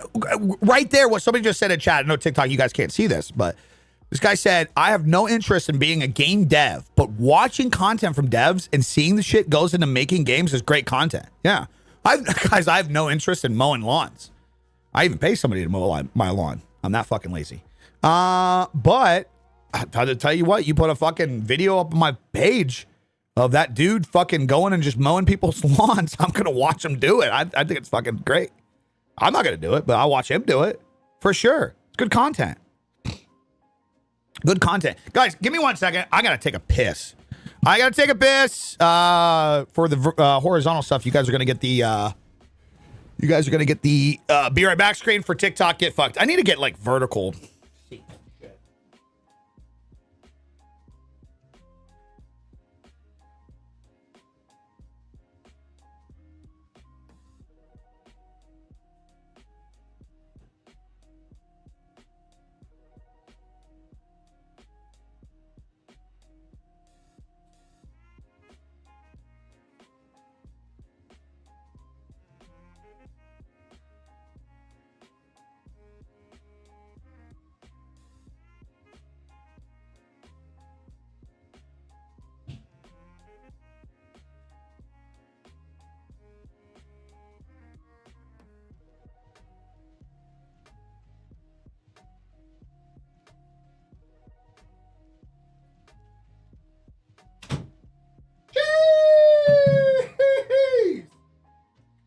It's fucking cold in this bitch.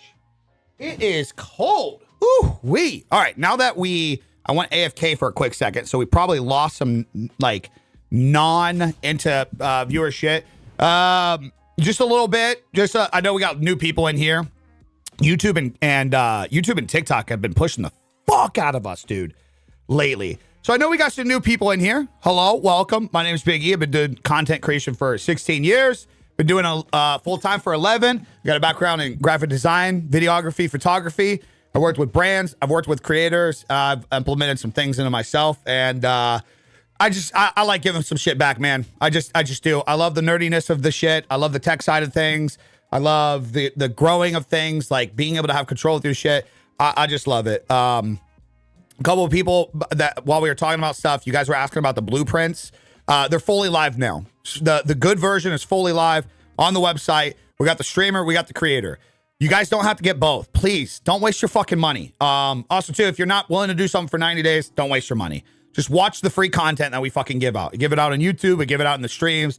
Just keep your fucking money, man. Keep your fucking money, please. The shit is for people that are actually going to take shit serious over a 3-month fucking period, because you have to do that. You just have to. You have to lock in a system. It's one of the most slept on things that people don't talk about in this fucking world of content creation. We talk about the trends. We talk about the SEO. We talk about the this, the that. If you do not have a system in place to create a foundation, you are going to fall behind. I'm just saying. So for the people asking, yeah, they're fully live. If you're a creator and you're focused on social and creating and building a brand there, focus on that. If you're a streamer and you're trying to understand creating content and turning your streams into content, focus on that. You can do one at a time. They are valuable in different ways. They are not just repeat. So just giving that information. To the LUT question for like how I look on a camera right now. No, I don't have, God damn it. It is on my list though. It's on my list. I've already started working on it. And it is, so for anybody that's doing the blueprint, That's my goal for February's monetization. That's my monetization goal for this month. I'm going to get the new LUT pack up. It is 7 new LUTs. I'll tell you guys the names to see if you guys like these. Do you guys think, okay, actually, let me get an actual real input from everybody. I'm all ears. I'm all ears. Do you guys, so probably shouldn't even be saying this, but I'm going to, I don't know, man, because I just think it's funny. So whenever I make LUTs and so I do like custom LUTs for me. That's what you see right now. So like on TikTok, if I go filters and I turn this off, this is how the camera, so I look straight out of the camera. And then I have this LUT that is like a cinematic LUT, and it adds like the blues and the teals and whatnot. And you can use it on stream. You can use it on iPhone videos. You can use it on fucking YouTube videos. Whenever I'm testing new LUTs and building new LUTs, I name them the most obnoxiously stupid fucking names ever. And then like when I go to actually market them, like put them in a pack and sell them, I change them a little bit. I try to be creative, but like, so here's the list of the LUTs that I have. Cool, calm, and shit. Faded film garbage. Fat cock. King of kind of chill. Nobody likes me. That's actually my favorite LUT. That's why I called it Nobody Likes Me. It's like I don't know. I thought it was funny. And then Old Yeller. Yeah. So like, for example, I'm not even going to go out there. But do you guys think it's like fun? Because I'm not selling these to corporations. If you guys opened up a LUT pack and you seen fat cock as a LUT pack, would you immediately be like, I'm not ever using this? Or would you find that as kind of funny and be like, dude, I love your fat cock LUT? Like, I'm taking genuine feedback here. Would that be weird? I'd giggle and use it. Okay. So I use it in OBS, and then I do the virtual camera I find it funny. I would use it ASAP. Funny. Okay. Already want to purchase. I would laugh. Okay. Man, maybe I should, dude. Maybe I should. Yeah, maybe we should just stick to it. They're great. I could go into rotation right now, but I have to do it for both. So long as they look good, the name doesn't matter. Yeah. Well, and then another thing I want to do in this one is I'm going to put a video. Big Cox, what's up, dude? I'm going to put a video in there explaining it too. Because the power with LUTs is you control that people don't understand is you control it. So like TikTok, let me show you guys. So this is completely dulled down, and this is the extreme. So the reason why it's good to learn this is like, you don't obviously want to put this on at like 100% because look how crazy it is. So like it's all about dialing it into like a sweet spot to where it looks good, to where you like it. Here, I'm going to do it for you guys on YouTube as well. So again, if I go to the LUT, so this is without a LUT, and this is the extreme. And LUTs, a lot of people will just throw a LUT on something. They'll just throw it like this. And the point is, based on the camera, the lighting, is you want to tune it in to where it looks good, to where it looks natural. I'm using my LUT. That's in the pack. This one's called Film Garbage. Did you get auto-modded? I would use the one to just tell people the LUT I'm using is fat cock. Yeah, they're essentially just camera filters. Yeah. They're just essentially camera filters. Yeah, that's all they are. All right, let's get, but can you get on just TikTok? Yeah, you can do it on TikTok. Wait, can you add, are you talking about TikTok Studio? Can you add filters to your, let's see. Advanced filters. Camera, advanced filters. Add. Yeah, you look up table a lot. Yeah, you can. You can do it directly from TikTok. I'll be damned. Actually, didn't know that. Well, you learn something new every day, and that's why we do shit, boys. That's why we do what we do here. Bought the 90-day creator blueprint. When did you buy it? I found myself teaching AI to people. Oh, dude, you're on. Holy fuck, dude. You are about to be. Dude. You teach. What up, Dowdy? We were listening to your music earlier. I think that's going to be the next wave.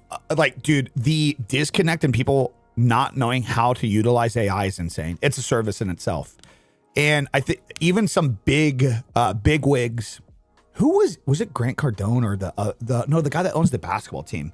he was even talking about like the next wave of people that's going to be making fucking bank in the world are the people that bring AI automation to shit, because there's truly an ignorance on how to use AI. Truly is. It's crazy. So you got the newest version. So when you opened up the PDF, was it like a blackish bluish screen with like good quality? Mark Cuban was just talking about like people that take advantage of that know AI and take advantage of that to help brands, companies. You guys are sleeping on your life-changing money. It's insane. I've even thought about that. Just the things that I've been able to accomplish with my own brand, utilizing AI in the right ways over these last few months. I mean, the last 2 YouTube videos that have done well on my channel, they're all AI optimization. It's insane. Yesterday's video is last week's video is at 15K. Long form is at 15K. This one's at 3.9K from yesterday. It's all the AI shit, man. That's how I'm reviving my channel. It's how I'm like reviving my content in this direction. As of late, AI has been huge with it. Huge. What's up, Click? My wife is FB monetized with a shit ton of followers on other platforms because of AI. Dude, Facebook? Oh my God. So I finally just got monetized on my new Facebook page. Oh my fucking God. Monetization is insane there. I don't know how they're doing it. It's insane. I have one video right now that's at like 240K. That current video at 240K has already made me $40 as of yesterday. Let's see what's at right now. One video. That's not a lot of views in the world of vertical. So let's actually, I want to go look at that. I knew people were doing well. I knew people were doing well when a buddy of mine showed his month on Facebook and it was $90,000. I was like, oh my God, how the fuck did you do that? Yeah, 268,000 views is $40 of revenue right now. What? What the fuck is that?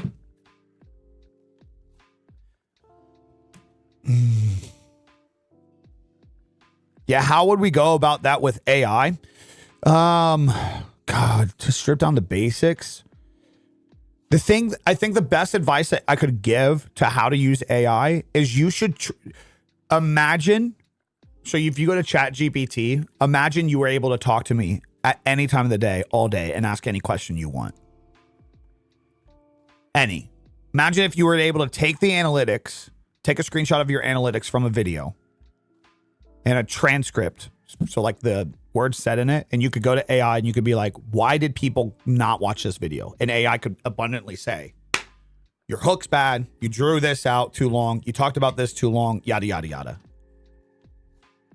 That's AI. Yeah. If you use AI like a assistant, that's how you use AI. What's up, Grandma? Yeah, and you just keep doing it and you keep doing it and you keep doing it. And then you like learn more and more and more. Oh shit, this hook works. That hook works. What did I do well in this video that did do well? Okay, how do you replicate that? I've done that on a couple shorts lately. We actually did it in stream one day. We went and we looked at a short that did really well. And then in stream, we were like, okay, let's write a new script on this. And those, wow, lo and behold, those videos fucking did well. Those videos did well. Quick question. What IAMs are you wearing right now? I don't remember the name exactly, but they are on my website under gear. If you want to know what they are with everything, anything you guys want to know, it's all under the gear list. What cameras I use for long form, short form, lenses, everything that I use is on my website. This one is actually the RE20, but I even have the RE320 on the website as like a recommendation. Because the RE3, because I tested that, the RE320 is like $200 cheaper than this. And it's a little bit more organic. Like you don't need addition. This sounds good because of this. So this is what this mic sounds directly like. This is this mic into the mixer. And then I have a preamp where I have settings and I press a button and then it sounds like this. So this is assisted with something. So this is a pretty ridiculous setup. I mean, you're talking like, does anybody know how much the RE20 is? It's like $450. And then you take another $200 preamp. I mean, that gets pretty costly. It's 500. Wait, this mic's 500 now? Guys, I mean, this is top quality mic. And you really don't need it. You use something. If you use a Rode Pod mic, which is like, I think those are still $100, aren't they? And even a preamp, you can accomplish the kind of this quality from that. Kind of this. See, I have the Shure SM7B. I used that for a few years. For what I do, this is better. For what I do, this is better.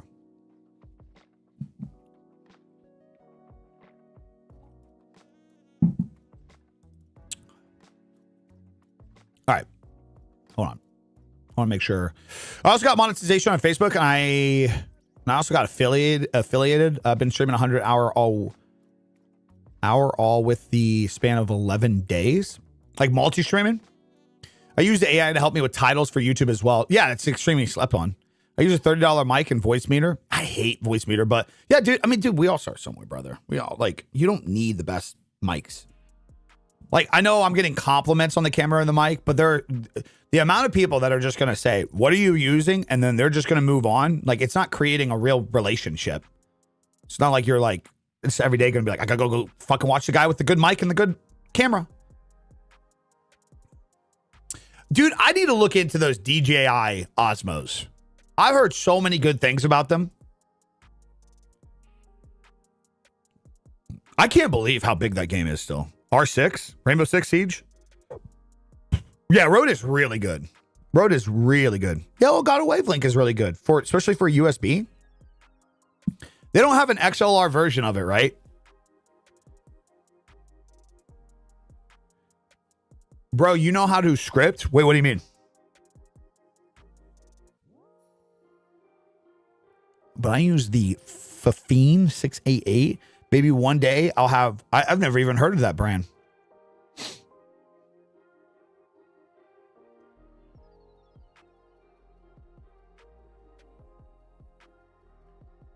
I know Cam and Mike are good, but why TikTok compression does affect you?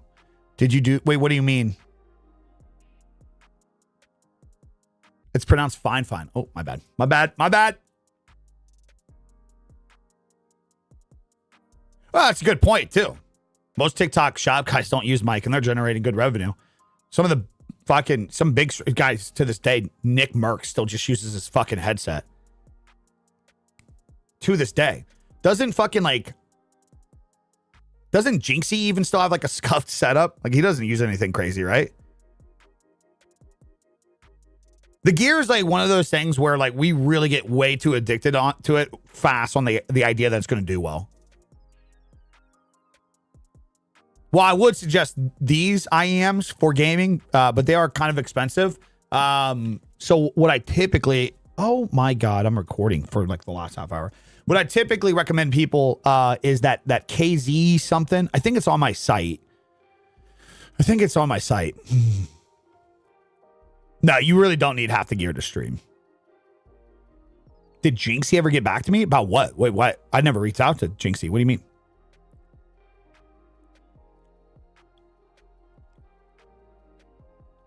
What watch are you wearing? I got a little Omega on. I like Omega. A little Seamaster. Just easy peasy. This is my daily. I got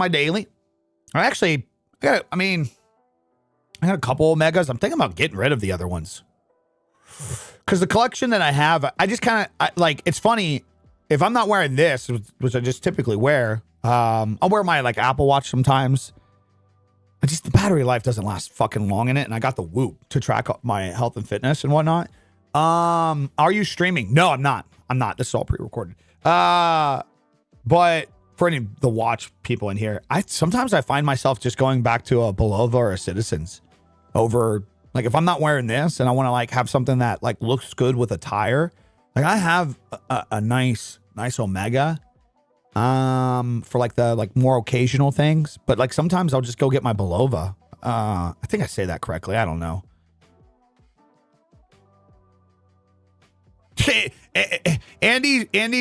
Andy's watches would call my fucking collection mid-tier and basic as fuck.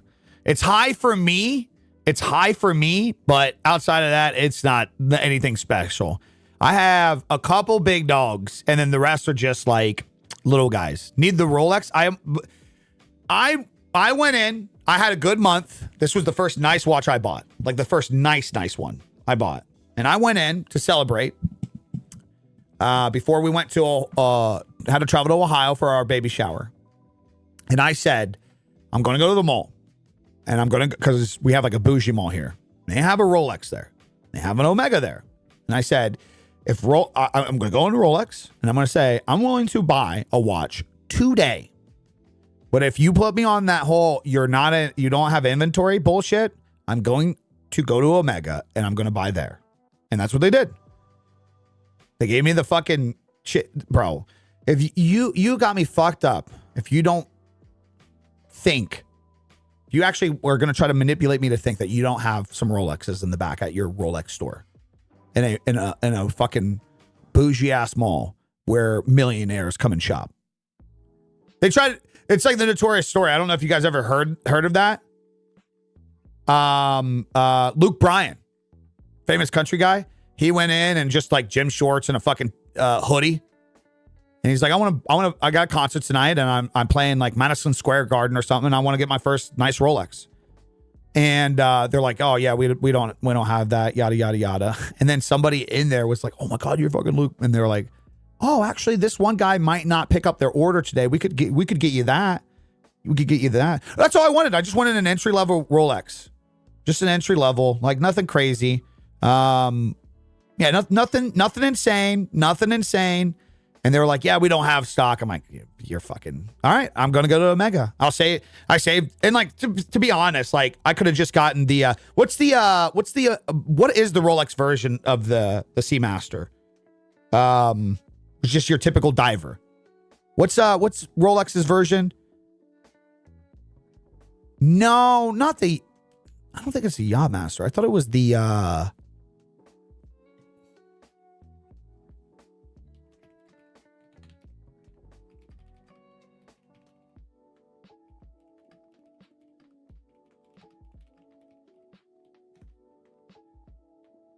the Deep Sea, right? The Deep Sea. Isn't that it? Or maybe the Submariner. The Submariner. The Rolex Submariner. Yeah. The Rolex Submariner, right? I was like, I'll just get a Rolex. Like, if they don't pull some shit, I will get a Rolex Submariner.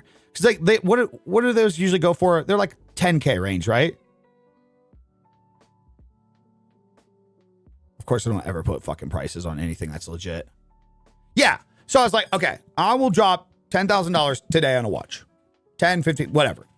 I was like, I had a crazy month. I did research. I'm a loser like this, but I listened to other guys, and like these guys give you kind of like a range of like, if you in a year, if you want to set a goal of like, what do you buy? You do a certain percentage of your income in a year. And it, like, my year was so good to where it fell into that range where like I could justify the idea of buying an expensive watch. So I went in and I said, if you guys have it, I'm going to buy it today. And they did. They put me on the wait list. Sign up, yada, yada, yada. And I literally was like, I'm going to go to Omega right now and buy their watch. This is me wanting to celebrate right now, treat myself for my work right now. If you want to put me on some bullshit because I'm not famous enough for you, or you don't think I have enough money, then I'm going to go somewhere else and get their watch. So I did.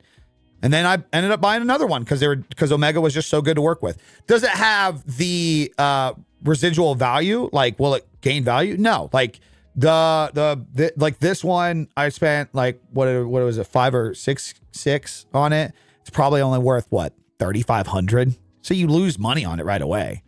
It's not like it's going to retain value over time, but it's just one of those things that like, I'm like, I wanted to have something to where I can enjoy something, money can sit in a little bit of something, and Rolex tried to pull some shit. So I was like, I'm good. Nope. No, thank you.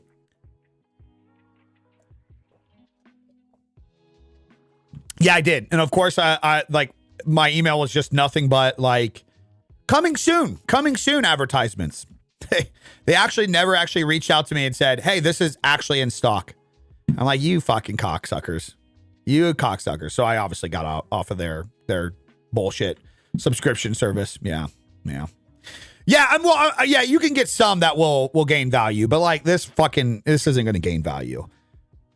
This isn't going to gain value. The other one that I got, which one? Here, I'll go get it. I'll go get it. You guys want to see them? You guys want to see the watches? I'll go get all the watches. It's a fucking lame collection. I'm telling you right now.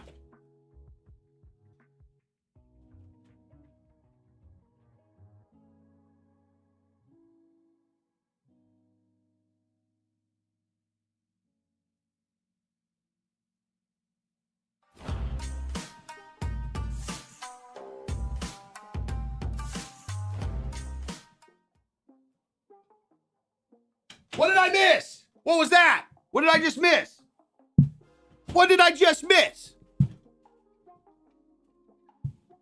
What was that? Let's go. Because it's my money and I say you should get another watch. Nah, I'm good. I like mine. I think I have good options. Where's the music coming from? My other stream. That was a YouTube super chat. That was a YouTube super chat. All right, I'll go down the line. So, this was my first ever nice watch. Like, nothing crazy. It's just a Citizens Eco Driver. Let's see if it'll actually...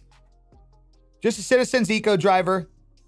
Nothing crazy. Just gold with a black face. Nothing crazy. Nothing expensive. Just a nice, like a couple $100 or something, right? Then, so that's just yellow gold. So the wedding band that I got from my wife is rose gold.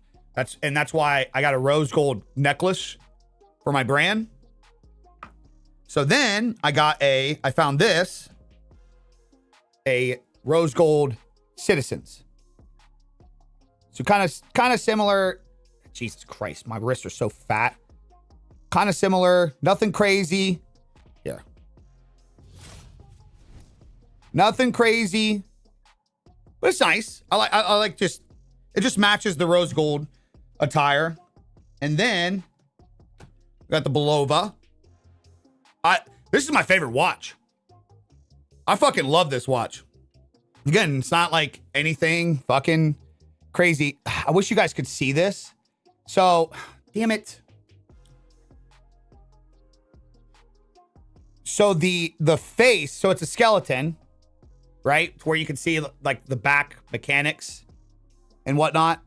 But the front, you can actually see through it as well. Focus! God damn it! And it's a skull. You guys can't see it. You guys can't fucking see it. It's a skull, an outline of a skull to where you can see the gears and everything through the front. And it's shaped like a fucking skull. All the gears are shaped like it's fucking sick. And then the other Omega that I have, I can't remember what it's, coral semen, whatever. And then this is the other Omega that I have. And this is because that's actual gold, and that's the other Omega that I have. This is the one I thought about getting rid of because I barely wear it. I barely wear it. It's green. Yeah, so. And then I got a couple, like, just sentimental ones. Just a couple sentiment. Brother! Fine, don't get another watch, but thanks for the blueprints. Excited to get out of the hospital and put them to use. My guy. Thank you so much for the super chats. Thank you. All right, give me 1 second. Let me put this back, guys.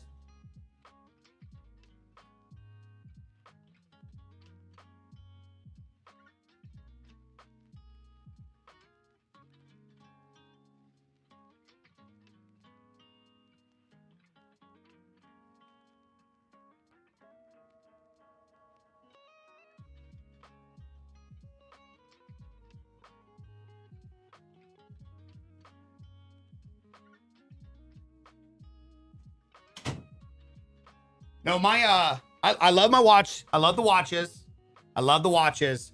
And, you know, who knows? Maybe down the line, maybe a little Rolex down the line if life gets crazy. What's up, Callum? My collection consists of Temu or fakes. Fake it till you pay. Let's go, baby. I know some of you guys don't care. I know this isn't like the fun thing, but like now my current goal is retire the wife, get the kid out of daycare. You know, we are a family that, I'm not asking this for debates. I'm just saying like it is what it is. I'd rather my kid be homeschooled. I don't know. I hate talking about this shit because it sounds like you're trying to get political. I don't think politics has anything to do with this. I think society has moved people in a direction of trying to split families up and just get everybody used to being a fucking worker. And I know some people that were homeschooled and they're so fucking smart. They're so ambitious. And I also just remember like seeing their childhood in comparison to some of us. And it was just fucking different, man. And we just like that idea. So I don't have a lot of goals right now of another watch, another this, another that. I sold the C7 Corvette. We sold the Audi SQ8, downsized vehicles too. I want to get to a point to where we have our land, we have our privacy, we are self-sustainable with what we do. That's my big goal. That's my big goal. So yeah. I don't know. When we get that, when I get my land, when I get my privacy, you know, when I have the place where I can go, dude, my goal, little in the middle of nowhere, where I can walk out fucking buck-ass naked with a cup of coffee on my back porch. I ain't got to worry about a goddamn thing. That's the fucking dream for me. That's the dream for me. I want my property to be my property. We get to that point and things are scaling and doing good. And sure, maybe I'll get a Rolex, but at this point, I have what I have. I don't really need any more. Starlink, a big good brother. Thank you so much for the super chat. If I make it big, bro, I'm gonna buy you a Rolex. Hey, I'll take a free Rolex. I don't care. I don't care. I just joined and I didn't go to high school. Yeah, I mean, well, dude, the amount, bro, I know motherfuckers that even dropped out, and they're fucking some of the smartest people I know. Like, and they make a lot more money than me. A lot more money than me. Some of the smartest people I know were homeschooled. Yeah. Bruh. Yeah. Bro, you're a huge inspiration as a father and a husband myself, doing full time. Take a lot of inspiration. I appreciate that, man. Thank you, dude. Thank you. Appreciate you, dude. Thank you. You should have a good system as Sweden. You get paid $100 a month for your kid until they're 18. That would be cool if you make a desk pad. Oh, fuck. I just read the same thing. It looked like it was the same chat. That's my bad. Josh says, it'd be cool if you made a desk pad. I would buy it. Funny you say that. Pay attention in the months to come. What state are you in? The Carolinas, which I think is great area. If you're close to the city, prices on things cost a lot. But like, just to even an example, I was looking at a house with property last night. Bro, $275K for a 3-bedroom, 2-bath in the middle of nowhere on land. Sign me up. Sign me up. Maybe not as cheap as Ohio. Like, that's where I'm originally from. We've been debating moving. The thing about moving back to Ohio is for $400,000. Like, I was just looking at a house for sale last night for $400,000. 3-bed, 2-bath. The house would need a little renovation, but pole barn, 17 fucking acres.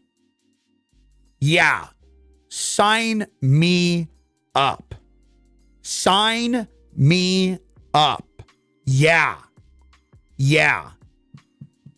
I can't get her that far. I'd move out west to something like Wyoming in a heartbeat. If I could. I can't get her out that far. That's like $600K where I live in the middle of nowhere. That's crazy, dude. Crazy. Bro, paid $80K for 160 acres, built ourselves for penny. Dude. Wow. Fuck it. See, to me, that's success, dude. That's success. I fucking love that for you. Good for you, dude. Holy fuck. Oh, Danny and Allie. Hey, Biggie. Allie here. Your videos are about motivation and posting on social have been helping. Means a lot. I've been taking inspiration from you guys. I was so I love how you guys share a lot of like Like, obviously, you don't make it your main thing, but like, I like how you guys share your family and your shit.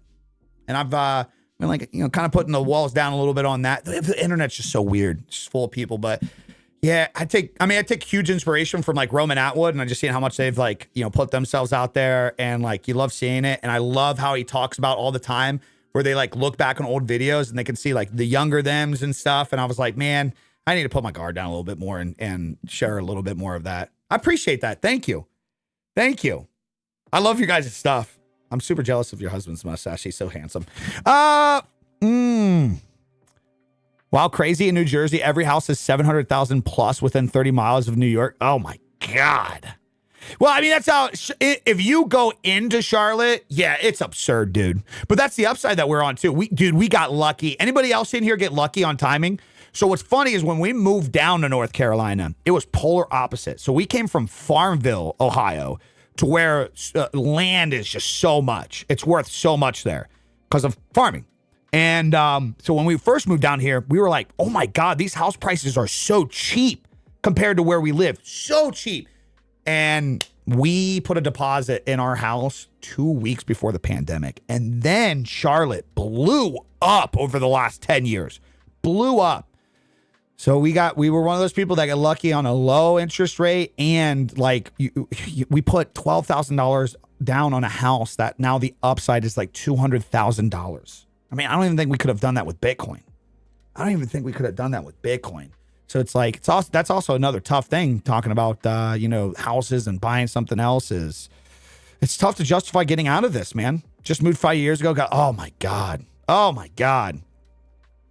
I dabble a little bit with crypto. I made good money off of crypto, but I sold it all. I'm just kind of sticking to the old man shit now. I got 3 things. I got to 4 things. High savings account. I invest into a Roth IRA, S&P 500, and then the total money market index. Which that's actually something we're going to do today. Is I want to try to figure out what we do for the kiddo. I'm going to start doing that shit now while he's young, so that way he has something, good to look forward to when he's older. Made the mistake of being 7 years. Made the mistake of being 7 years old during the two. Yeah. Don't you guys love those videos on the internet? Just buy a house. Just buy 5 houses. Yeah. Yep. It's just that easy. Yeah. Of course, dude. You're an idiot. Why aren't you a millionaire? You should just bought a house. Yeah. Well, I was fresh out of high school when the housing market happened. I only had like maybe $10,000 for my name. And I blew it all on drinking. So, yeah, there's that. Yeah. Looking into Chicago. What's CHI? Explain it to me. I got real lucky with COVID pricing and interest rates. My house value has went up to almost 200. It's insane, man. It's insane. Insane. See, the real problem is, motherfuckers, God, dude, like my parents, they're just sitting on so much wealth. They don't do anything with it. I'm like, dude, fucking use it. What are you guys doing? You're not going to live to be 200. Live your life. Live your life. God damn it, says day 14 on the streamer blueprint. Did you get the update email? I sent out an update email. So now in the blueprints, there's an actual interactive Google Sheets download. There's an actual interactive Google Sheets download that you can use on your phone. I did get the updates. Good. Some people don't have the emails turned on. I want you guys to get the new product update. It's very, very good. Very good. My brother sold his house right after the crisis, and now he can't find one for. Yeah, I mean that's the thing I'm worried about. You know what? If I could control anything, if I had full control, because she works as well, but she doesn't need to. But I get it. She's a hard worker. If I could control anything, if I had a roadmap, I'm interested to see how many people in here are like, I love that, and people are like, no. If I could control it and I had all the say and I could map out like a year and a half plan, I would get her to leave her job. I would sell literally everything we own. I would either A, convert the TRX, or B, get a different vehicle and build what's called an overlanding kit, which is basically like you build your vehicle up to be able to like go off road and camp on it. It's got like drawers and systems and everything. And then you sleep in the tent. Dude, just 1 year, man. Just think how, well, for me, just if we took 1 year and just went and lived life, just traveling the United States, maybe a little bit of Canada. Don't get too crazy over there. Just going and seeing the world. Oh my God, for 1 year. That's just the dream. So imagine if like we were waking up today and we were like, oh, we're in fucking Utah. Let's go to Wyoming. You know, like what some of you guys were suggesting. And just and the thing is, like I keep telling her, I'm like, hey, we could do this because I could still, like, I could be doing this right. Imagine if we were doing this right now and instead of a nice little setup, you were seeing a fucking mountain behind you. I'm like, we could totally do this. We could totally do this. And imagine the day we're fucking 60, 70, 80, our kids are grown up. Do you think we're going to fucking look back and be like, we regretted fucking giving up a house with 3% interest rate? Or do you think we're going to be like, oh man, you remember those days? God damn. Fuck yeah, dude. Everyone wants to do that mobile transportation because of the cost of living. Well, it's not even due to the cost of living. Actually, the cost of living where we are is really, really good because we got very lucky, right? With the timing. So like the cost of living isn't really that bad. I get kind of, if I have a good year, I get screwed with taxes because of where I live, but that's about it. This is just about living, man. Just about living. I get that though. A lot of people do move into like a Sprinter van and build it up to live out of just because shit. Yeah. LIVIN, babe. Yeah, man. United States has the biggest debt anywhere. Yeah. Yeah. Well, it's because we sell it. It's what we were talking about earlier. You get out of high school and they want us fucking get in college, man. Debt number one. Get out of that. Well, now you got to get a house. Got to get a car. Get debt number two. Get debt number three. Well, hey, now in the meantime, to maintain things, you got to furnish stuff. Here's the fucking 36-month zero interest. But now you're in debt and you're fucking, yeah, that's a big goal right now is I'm trying to pay off everything. We're trying to pay off house, cars, everything. It sucks for me because my personal fucking, what would I say? My flaw is cars. Yeah, that's my fucking indulgence. I'm an idiot. That's my idiot shit. I like cars. Like I got a Ram TRX right now. No need, but I fucking love that shit. Oh my God, I love that shit. I grew up in a car household. I love cars. It's pure bliss. It is a detached from work. It is my escape. I could go just cruise for hours today. Like when I had my C7, I would just be like, all right, I'm gonna head out for a drive. I don't even know when I'll be back. That was just my thing. So, what do you think about buying businesses like franchises? I've talked to a couple people, especially around like the city, where they were like, you got to get into this, and that's what they would do. I'm too ignorant for it yet. Way too ignorant for it yet. Got an offer letter from the bank for just retracted because of my student loans being overdue. God, it's just I feel for it. That is the only thing where like, which also it comes down to life decisions and shit. But you know, one thing that has made it exponentially easy for me to do all this is I didn't have a student loan. So like the first debt I got into stupid debt at a young age. Like not at like in my mid 20s. The first time I ever had credit was like I was 23. Was I got my first credit card. So I did go through the stupid debt experience. Had to pay that off. But most of my early debt in my career, it was business debt. It was the Best Buy card, getting camera gear. Because I started making income doing that shit. You know, I started doing weddings and shit when we were in Ohio to like for a side hustle and shit. Which I never had planned on it. I just wanted to use camera to like make cool shit, right? But then like I had somebody one day was like, would you do our wedding? Like a friend. I was like, oh fuck, I guess. And the next thing, a year later, I'm doing everybody's wedding in that area, charging just with like, I couldn't find a ceiling. I couldn't find an amount that a couple wouldn't pay for a wedding film up there. It was insane. It was insane. And, but like the way that I seen it was, you know, when I first started making money on some of the camera equipment, and then I would find myself, I'm like, man, I could use this. This would be a lot easier. It would make these shots a lot easier. Well, it'd make it easier if I had another camera. So the first debt really that I, you know, had was equipment. It was like more investing into my business, which I thought was at least more respectful. So I didn't have student debt. I didn't have it.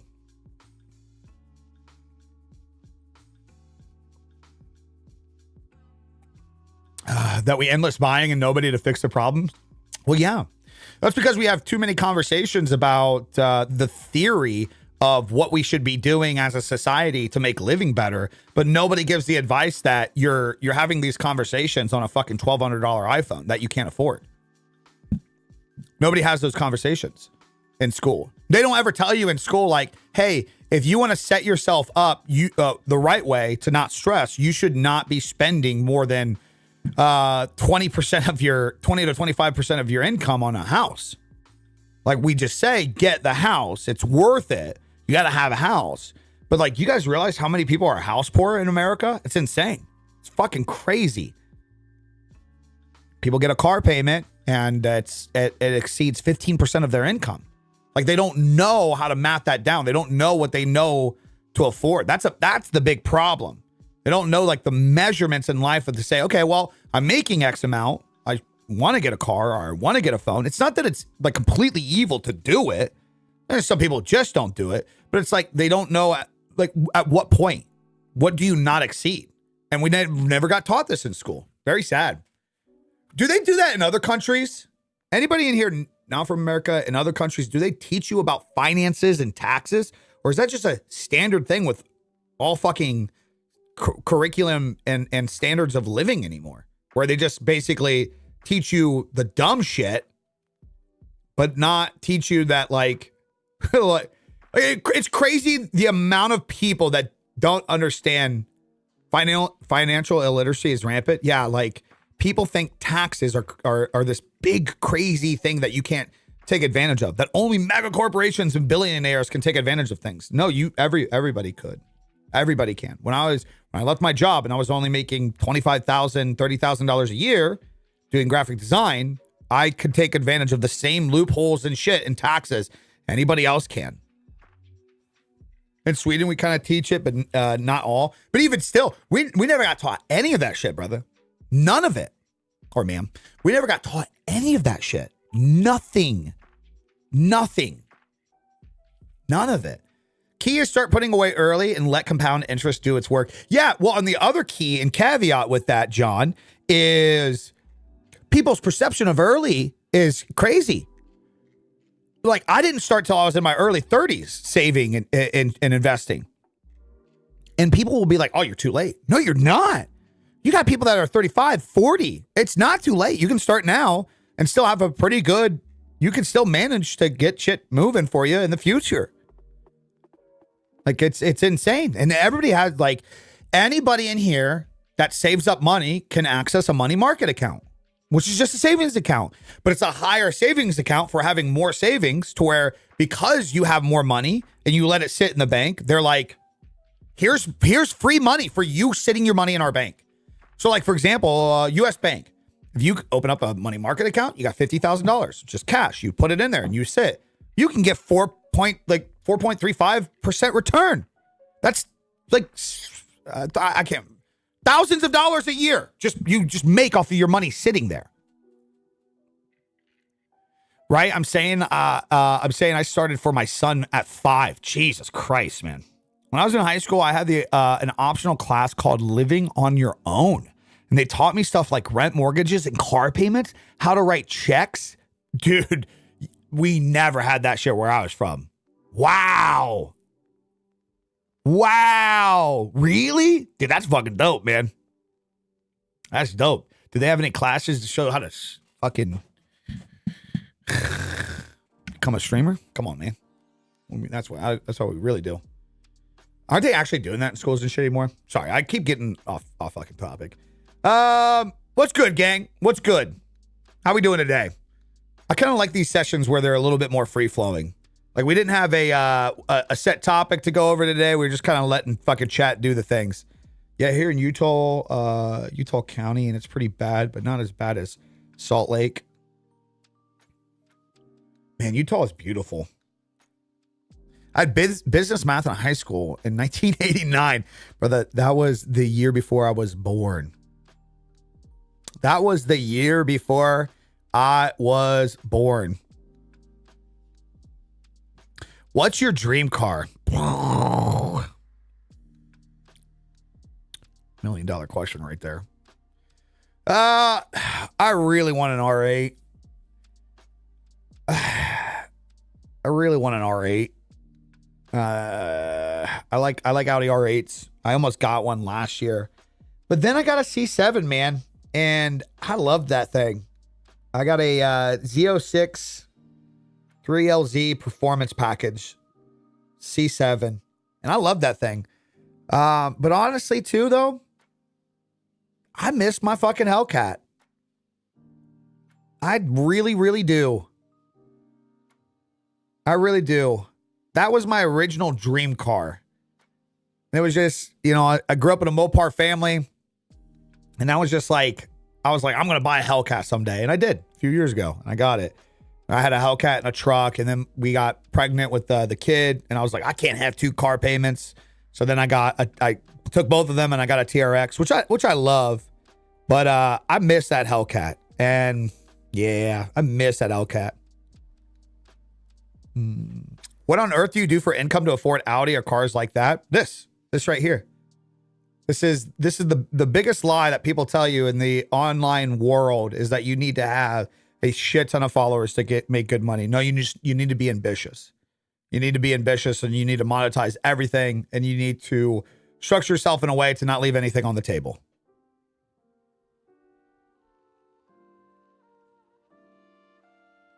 R8 is a beautiful car, but I'm with you on the C7. Yeah, you know, it's funny.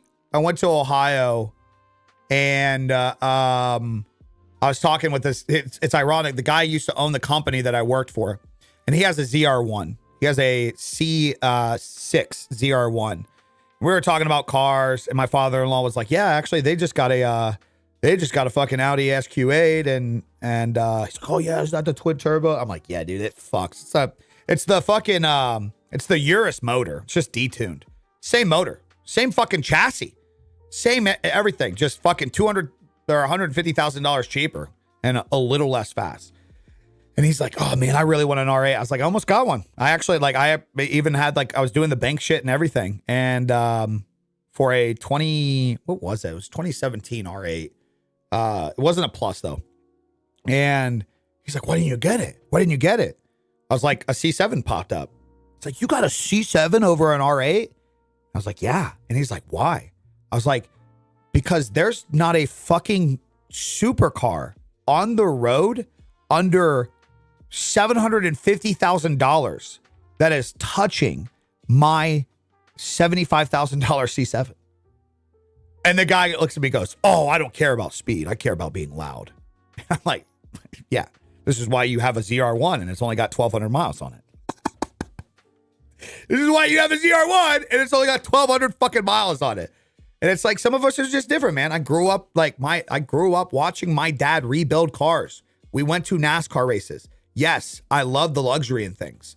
But like my goal, like I haven't been able to, because of where we live, I haven't been able to work on cars for years. And like, I want the goal of having my shop out in the hills, working on cars, man. It's actually why I got rid of the cars, is because I'm like, okay, in order to get to that world and that property and have fuck you money and be able to drop cash on this shit, I gotta slow down now. I'm trading future dreams for current, what's the word I'm looking for? Acceptances. You know, "Oh, I can get it now." But it's like not the purest of enjoying. You're paying on a loan. You're still tied to somebody else's shit. I want to be able to just drop cash on something and do it my fucking self and have my property where I have it and the parking for everything.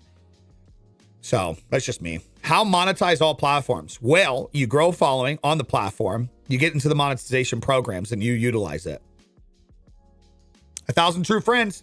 1,000 is crazy money. You don't even really need that much. You get a few hundred people that are your ride to die, would buy your merch, would subscribe to your channels, would support your videos. You can do pretty well. You can do pretty well. Get a couple sponsorships, get a couple brand deals a month. Utilize a good balance between, you know, selling the products to your audience that you're building, you know, after you built that trust. If you do it right Yeah, you can generate really good income in this. Really, really good income. Present sacrifices for future games. Yeah. Yeah, if you guys actually understood what some of the even the largest creators are. See, I think the misperception is you guys, creators or viewers will see somebody. It's always hard to talk about this without trying to get numb to the idea of relatability, because it just seems like ego reflex. But this is also reality. Like, if you even take some of your bigger guys that you guys know, I think the misinterpretation is you don't understand what they're making. So, like, you don't understand that Facebook's notorious for this, by the way. Facebook is notorious. You see some of your creators that dabbled in Facebook years ago. What you don't know is they got multi-million-dollar deals when they were over there. They got millions. People that you guys have never heard of took advantage of like right times in the industry and spreading. Well, and this is the ignorance. This is the following the pipe train. Prime example is a couple of my Facebook buds. They didn't go to Twitch. They didn't go to what was popular, what was cool, the cool kids club. So all these Twitch streamers were struggling over there. They were on Facebook when Zuck was investing billions into the platform. One of my buddies that has like a fraction of my following, a fraction. He made like $4 million on Facebook. $4 million on Facebook.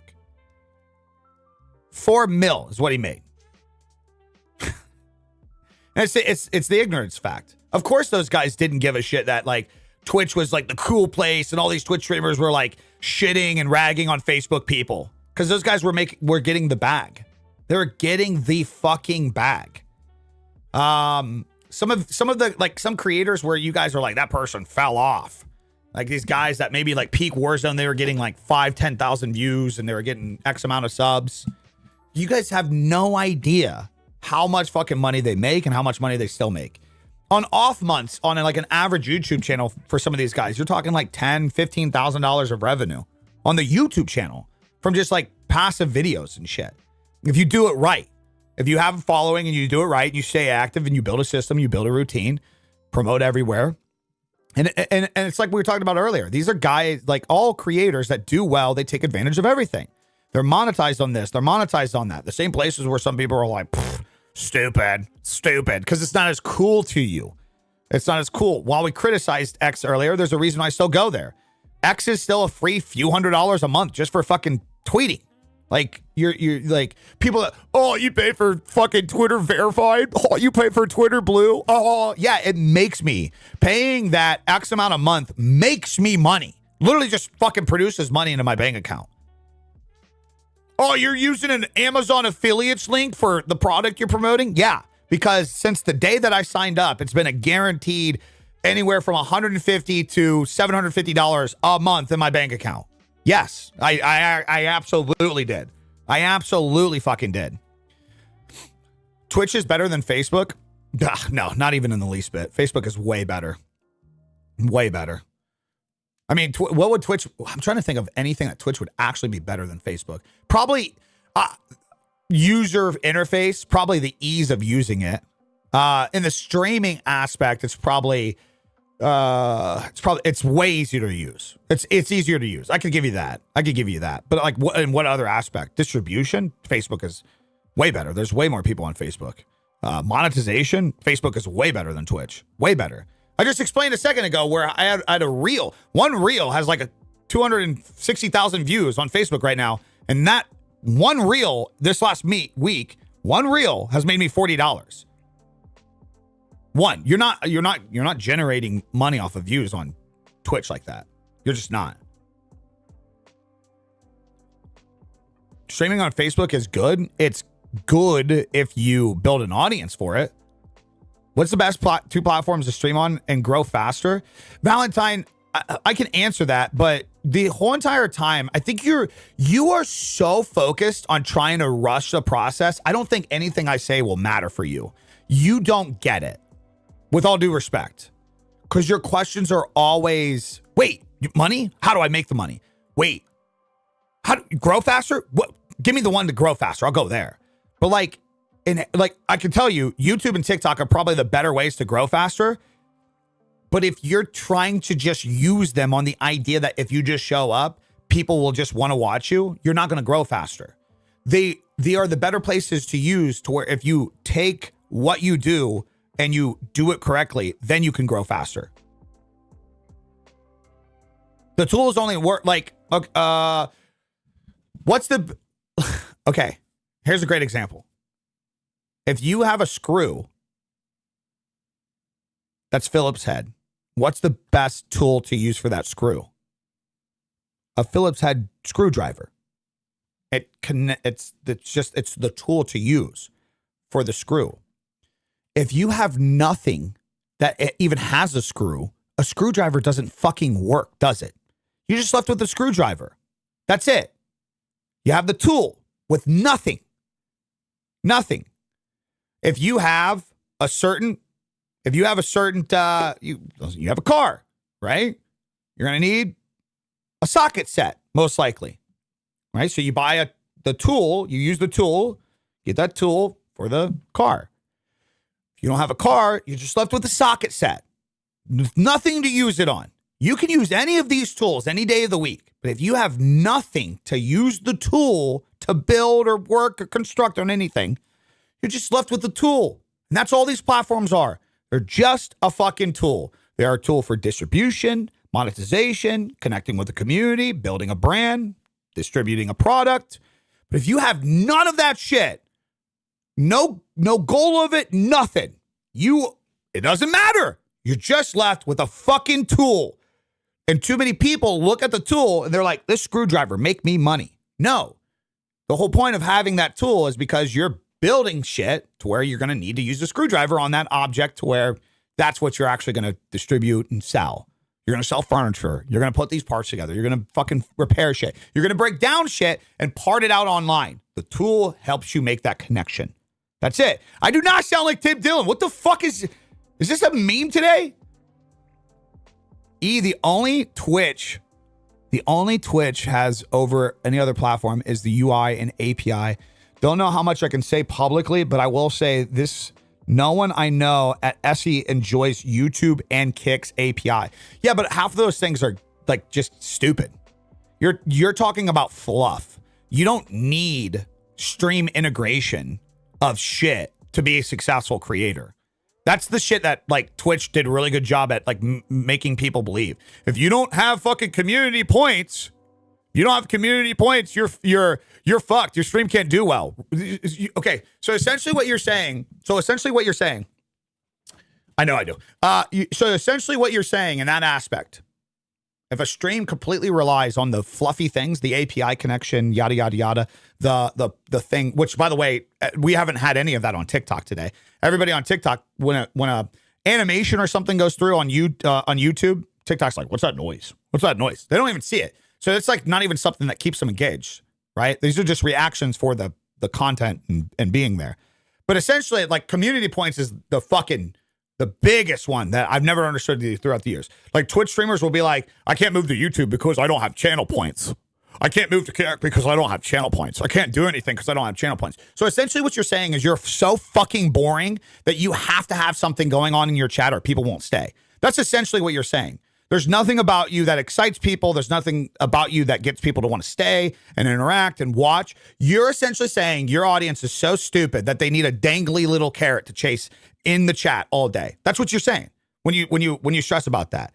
When you're like, oh, it's the UI, it's the API. Really? Because I know motherfuckers on YouTube making $20,000, $30,000 a month with not many subscribers that don't have any of these things that you're talking about. So the UI must be fine. If somebody else is doing it, it must be fine. It must be fine. Like the interactive streams on Mixer. Yeah, that was so good, right? How I always love that.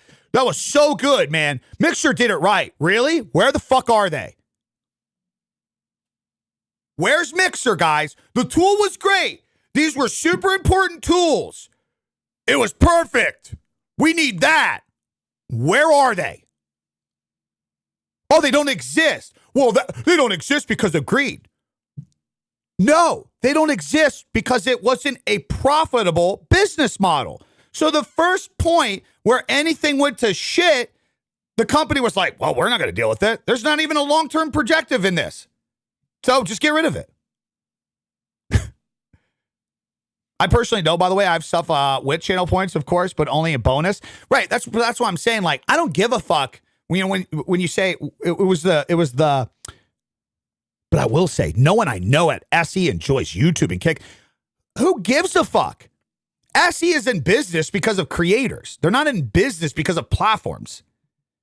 If creators don't use their product, they're irrelevant. They're in business because of the creators in itself, to advertise the idea of these things. I'm kind of stuck with Twitch partly because of the game I'm niching in. But I do multi-stream and I'm not locked into. But you're not locked into only using Twitch as a tool. Starting on TikTok a month now, should I get good before going to other platforms? No. Because guess what? You'll go to the other platforms, you'll multi-stream to the other platforms, and you'll get good at them. What up, Detroit?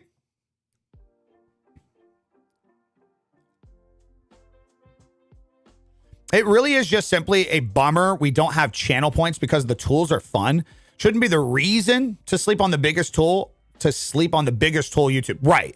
Yeah, I get the idea where you're like, you're OCD, you like to have this system, you've adapted this idea. Okay, I get that. But like, motherfuckers will not use YouTube because they're like, I can't use this because it doesn't have channel points. What? So you're just not entertaining enough for people to just watch, man? Beams, you got to watch what you say to me, man. Come on now. Call me beautiful like that. Come on now. Come on now. Come on now. What's your next time to channel react? Today's Monday. I might try to squeeze that in. I was going to do it today, but I might try to squeeze that in on Wednesday. I'm a little sluggish today. I don't know if you guys could tell. I'm on my man period right now. I ate like shit this weekend.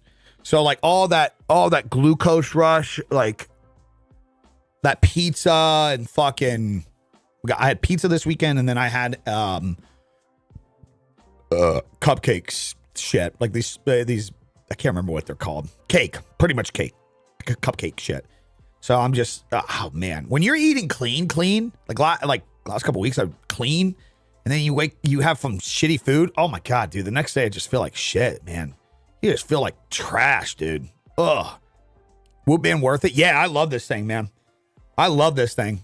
I've lost, I started losing weight last year, started getting pretty serious about getting healthy again. And the Whoop, just like it, like I already have a good start to the day. Got good sleep, went out and did some morning cardio. And like the Whoop, like kind of exposes that you're not doing enough. You know what I mean? That like you could be doing more. And I'm like, yeah, okay, I gotta go push it a little bit harder today. You know what I mean? So yeah, but I love the Whoop, man. I love the Whoop. Yeah, it's encouraged me to lose quite a bit. I'm down about like 30 something pounds since last year, since really doing it. So I'm trying, man. I'm trying to encourage others too. I'm down 215 pounds. Time to slim back down to 2. Oh my God. Oh, I thought you lost 215. Oh my God. Good Lord. Good Lord. No, I'm not bald. You motherfuckers. I got good hair. For 36, I got good hair. Maybe a little bit of a 5 head, but I grow good goddamn hair. Good goddamn hair for 36. How do you get over lack of confidence for content creation because how you look? Any motivating words? Trying to lose weight too. First off, good that you're trying to do something. We don't congratulate people for doing that enough, and we don't encourage to keep that up. That's like the most important thing.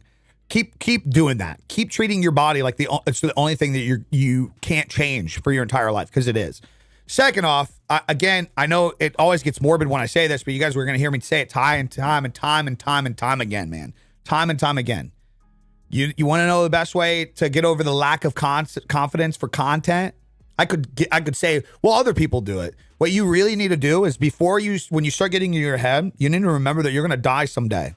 Like, and it could happen tomorrow. It could happen in 50 years if you're blessed. But regardless is like we don't think about this enough. We don't use this as a tool enough to judge our output and what we're doing. You're going to die someday. Not only are you going to die someday, the people that you're in fear of not doing something in front of, they're going to die someday too. So the individuals that are going to give you criticism, they're going to die someday. Like, so the extreme worst case scenario is you put yourself out there, somebody makes fun of you. What's the end result of that? Most people are going to move on in 5 fucking minutes, let alone 5 days, 5 weeks, 5 years. But even at some point, that person is going to be dead. So the very things they talked about, nothing will ever fucking exist ever again someday. Their consciousness, nothing. So we are literally letting the potential opinions of others, where they're literally going to be gone someday too, dictate the current one life you get. Nah, I'm good on that, man. No, thank you. I'm good on that, brother. I'm good on that.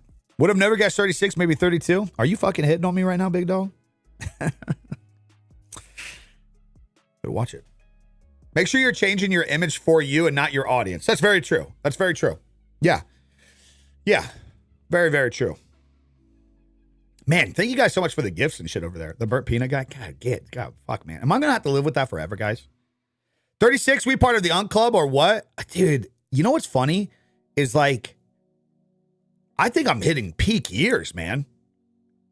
I really am. I think I'm hitting peak years. Next, I feel like, man, dude, like every year that I get in the 30s, I'm like, I feel stronger. I feel health, like just mentally better. Like, it's weird how like we put 36 as old, but I really feel like 30. Here's a hot take. I really feel like 35 to 30 or to 40, 35 to 45 is really the 10-year gap of like your summer of life. I actually do. Like if everything had seasons and you were in like, so you're in spring, summer, fall, winter, I really feel like 35 to 40 is actually the summer. I think those are the best years. My 30s have been awesome, man. I hate the fact that we had a kid when we were in our 30s, but like all these things that people build as stress, I didn't have to worry about any of it. Medical bills, the diapers, the feeding, like we didn't have to stress about any of that. You want to get him something that like makes sense for his development, you just buy it. We put him in this, we put him in that. We go to do something with him, we do it. You know, we like, you know, he's 19 months. He's developing everything now. Just the last couple weeks ago, let's just go on a vacation. Let's go to Savannah. We just do it. We just do it. I couldn't have done that when I was in my 20s. So you mean to tell me that I gotta live in this like standard that these years are the later years of my life and they're boring because I'm not in my prime? Bro, I am prime. This is the prime. This is my prime. I do whatever the fuck I want relative to managing things, and I get to enjoy it. I'm present, man. I'm present in the moment every day. And I can physically do things. I was in horrible shape when I was young. I used to be like 320 plus pounds. I didn't start taking my health serious till I was in my mid 20s. And even that, I yo-yoed, dieted for years. And then like the kick stuff happened and I gained even more weight back again and went back on a lot of it. But I will say right now, I'm healthier. I'm literally healthier. Blood, physical strength, what I can do as a person. I know you guys are probably like, this fat ass, I don't know what he's talking about. Dude, I am better. I'm better now at 36 than when I was at 21. 36 me could have fucking absolutely whooped 21-year-old me's ass. 22, 23. Like I could outrun, I could out bench, I could fucking out fucking dead, I could out pull up, I could fucking probably in a fucking combat fight, I could probably destroy. You get what I'm saying? Like again, it's like, no, I don't think these are unk years. I think unk years are like 45 plus. That's like unk years. Then you got boomer years is like 55 plus. No, I feel like I'm in prime years. I just think the young generation is too fucking self-centered. Yeah. My buddy just turned 40, refuses to believe he's old yet. I'm 31, struggle with the mentality, honestly. Brother, you got to lock in that mentality. Start watching Roman Atwood, dude. Roman Atwood just turned what, like 42? And even he's like, dude, I'm in the best shape of my life, dude. He's like, I'm in the glory years. And you really want to fucking harness it? Get on TRT when you're in the 30s, baby. Game changer. Game changer. Appreciate the setup compliments, guys. Anybody asking any question on any platform, if you guys go to my website, links in bio, guys go to my website, any gear that I use is there. Just turned 42 and I'm not old. Yeah, do you feel good? Let's go! Let's Let's go. TRT is great, man. More people should get their blood tested. More people should get their blood tested. They should, man. You'd be surprised even if you're in good shape. You could be optimizing shit. It's crazy. Crazy. Go to a trusted source too. I'm not just saying like try to just do this shit yourself. Find a good doctor. Find good shit. Your test was 119. Oh my god. How long are you been on TRT? How long you been on it? Like, have you been on it enough for your levels to be up? Because I always love asking this question. I'm sorry to hear that, man. Not slowing you down. I love that. Oh, fuck, man. You got to check back in. Give it like 2 or 3 weeks and come back here. I got it. I want to get your response. It's crazy. It's because, like, obviously, it's not like what society advertises. It's like, there's just cheating, like physical appearance. Your physical appearance isn't going to even change much. Your mental clarity, your focus, your drive, it's insane. It's insane. It's unfucking real. Unfucking real. I've been enjoying my 30s more than my 20s. Yeah. Same. Also, too, let's, guys, you don't got to have it together by the time you're in your 30s. Just giving you a heads up. You just ain't. You ain't got to have it together. That's a big lie. Oh, fuck. Are you really? That's actually dope. Damn. That's actually dope. Good on you. Documenting the whole thing. Fuck yeah, dude. Fuck yeah. I think more people should, yeah. TRT, testosterone replacement therapy. For me, I enjoyed my 20s more than my 30s and 40s combined. Damn, interesting. I mean, I had fun in my 20s, but yeah, 30s has just been it's just been great, man. I just love my 30s. Subjective, it is, I know.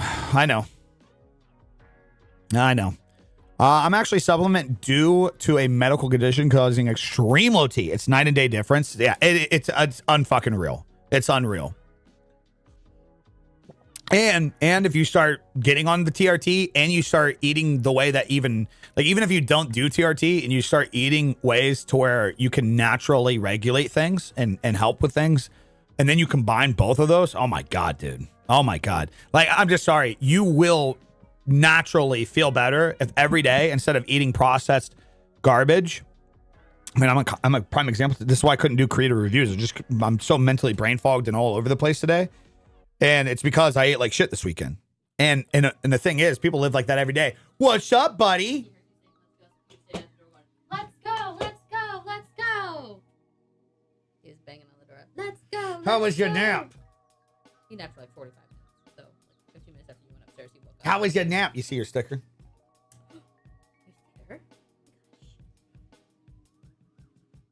He came up here because I was like, oh, do you want to change your jammies and go outside? And he started playing with stuff up here and could care less. I was like, okay. Go outside. Jammies out, go outside. Where's your bike? Yeah. Bike? Now I can shut down here. You want to do stuff? That's Dada. That's Dada on the screen. Yep. Handsome man, isn't he? Handsome. I say hi. He just smiled. Want to say hi? Say hi. Oh my gosh, I'm surprised he's waving. Say hello. Do you see yourself? Say cars. Say ka-chow. Say ciao. Say pa-chow. Yep, right there. Yeah? That's cars.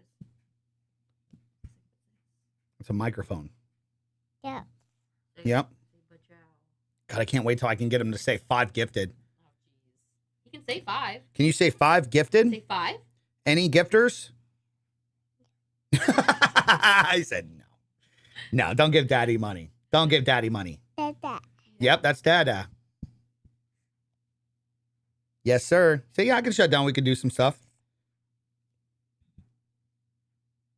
We'll go do some stuff. Go change. You go get changed and I'll shut her down. Oh. Jammies off.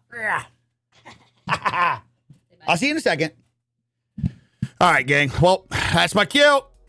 That's my cue. That's my cue. That right there, guys, is the goal too. That right there is the goal. That right there is the goal. See, some of you guys asking the Listen, I can tell you guys the bullshit stuff. Yeah, I had crazy months. I had crazy years so far. We had that page. Wait, how much you make a month? Guys, I've had $60,000, $70,000 months before over the last few years. Nothing compares to that shit right there. That ain't nothing compares to that shit right there. That's right there. And dude, and the fact that this is kind of the point. The fact that I built something that I own across all platforms, that's mine, and building my community. And because of that, I can now shut down my stream, not because I have to or forced to, but because I'm like, now I got to go hang out with that little shithead. I'll take that. You guys can have the rest. You guys can go do your 8-hour streams a day and fucking stress about this or that. I'm going to go ahead and take that for sure. Yeah, guys, blueprints are of... Oh God, I thought I was getting viewbotted on Twitch for some reason. Guys, viewprints, blueprint viewbots are all in my chat right now. You guys are all my little happy little viewbots. Guys, the blueprints are live. They're fully updated. Go check them out. Lot Pack is coming this week. That's on my agenda. We'll probably do the content reviews later this week. I'll have episode 3, I hope, dropping this week of, not I hope, I'm going to be doing it. I'll have episode 3 of Building in Public, which is my new series where I'm bringing you guys into the like creative direction that I'm going as I, build products and go research some new merch and build some things to use as my for my brand. I've been bringing you guys behind that, and I'm gonna keep doing that. Do you have videos on lighting? Maybe that's what I need to do for my vertical today. I think that's a good idea. If you guys could, on either TikTok, Instagram, go to one of my videos and just put what light do you use? What light do you use for your videos or something? And I'll put together a vertical of that today. Thoughts? I'll take one of you guys' comments and we'll make that and turn that into a vertical. Also, too, if anybody wants to ask what my OnlyFans is, that way I can self-promote that. Yeah, so everything's available on my website, guys. Any of the shit that I use is on my website, too. Like, if you don't even want the video for that, I literally have the light that I use on my website. All my socials are on my website. Everything's just through biggie.co. Make sure you guys are joining the Discord. We connect as creators and try to fucking lift people up to stop being lazy and fucking go after some shit. Guys, I absolutely love these sessions. It was a pleasure. I'll see you guys probably Wednesday. So have a good one. Enjoy yourself. Go kiss your dad for me. Bye.